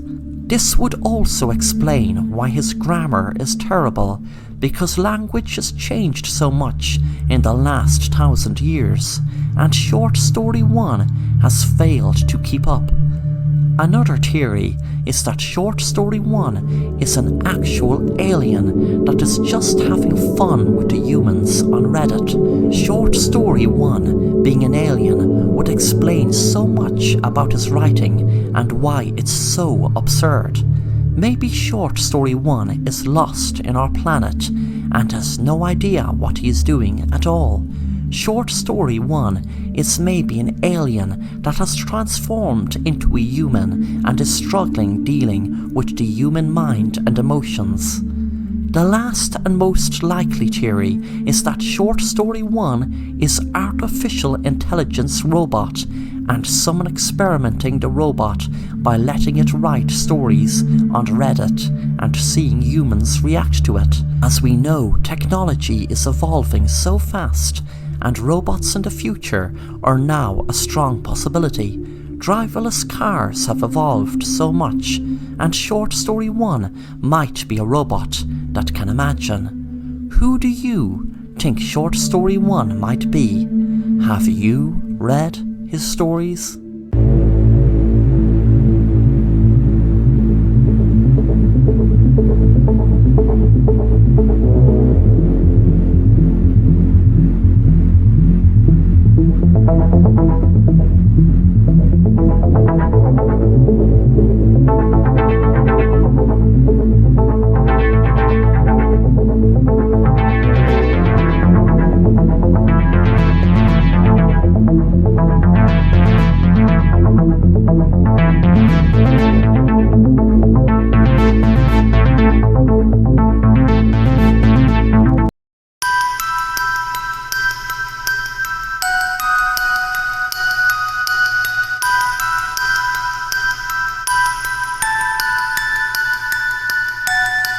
Hello, my name is Michael.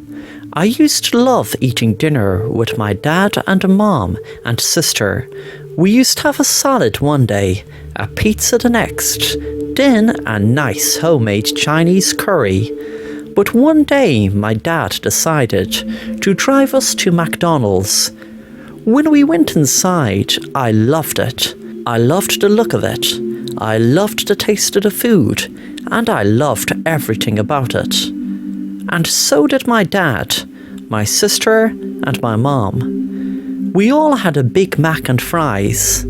We really enjoyed it, and to be honest, I was really looking forward to go back to McDonald's again.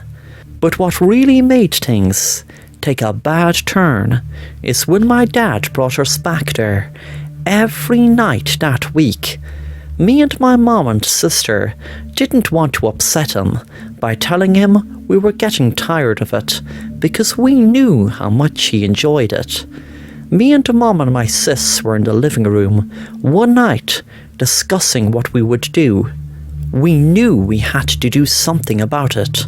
After a while, it wasn't just one meal my dad had, it was 3, and then 4 and 5. Eventually, one day, I went cooking with my mom. We made a meal that we knew my dad used to love before he got obsessed with McDonald's. He looked at the meal when he came into the kitchen and said in anger, "What is this? We are going to McDonald's." My mom said, "Sweetie, we know you love McDonald's, but we just thought that we were having so much lately, we would like a change, and we made a lovely curry that you used to absolutely love." My dad stormed out of the house, and about an hour later, he came back and put loads of McDonald's bags on the table. He shouted at us, "You think you can just forget about McDonald's?" He pulled out a gun and pointed it at us and said, "Eat up, eat everything that's in those bags." He pointed the gun at us until we ate every single thing in the bags, until we all got sick. He then smiled and said, "Don't ever disrespect McDonald's, because every time I'm eating McDonald's, I'm loving it." He then gave a sinister smile.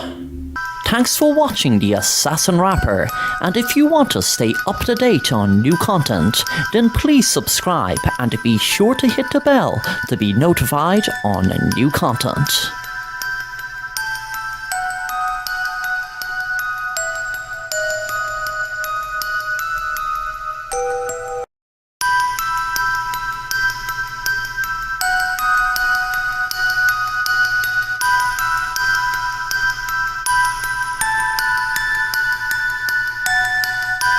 Thomas was looking forward to go to the cinema on Friday night. There was an exclusive invite only of a new zombie movie at 6, and right away there was a public screening at 8, which he was going to. He was really looking forward to the movie, as it promised to give a new cinema experience never experienced before. Thomas had an early dinner before heading out for the cinema. He finished his meal, then 5 minutes later he was driving to the cinema.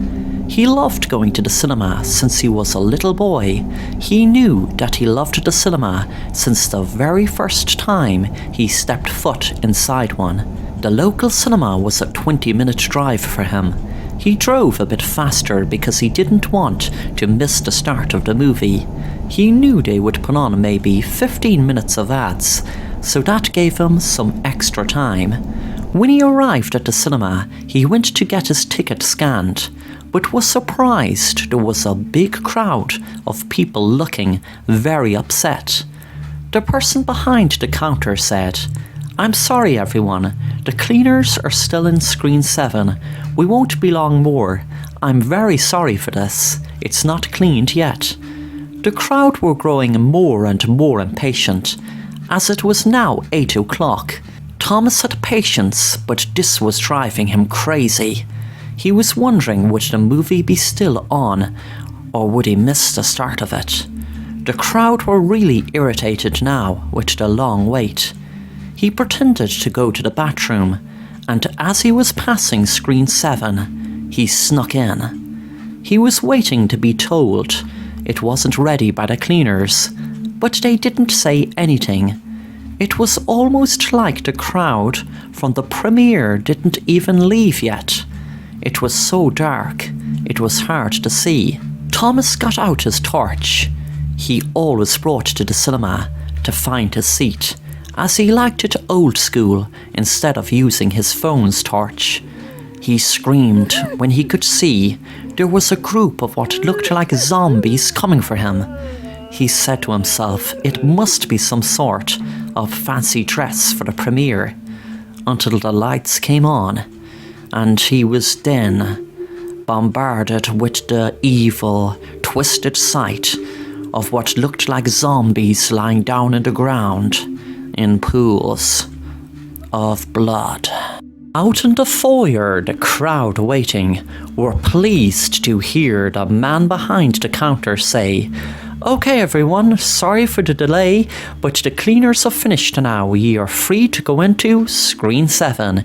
Enjoy the movie."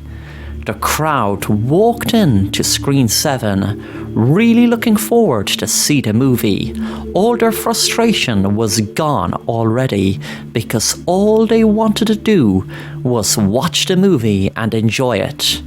When they went into screen 7, they could hear growling and couldn't register anything else, because that is when they were turned in to zombies. Thanks for watching The Assassin Rapper, and if you want to stay up to date on new content, then please subscribe and be sure to hit the bell to be notified on new content.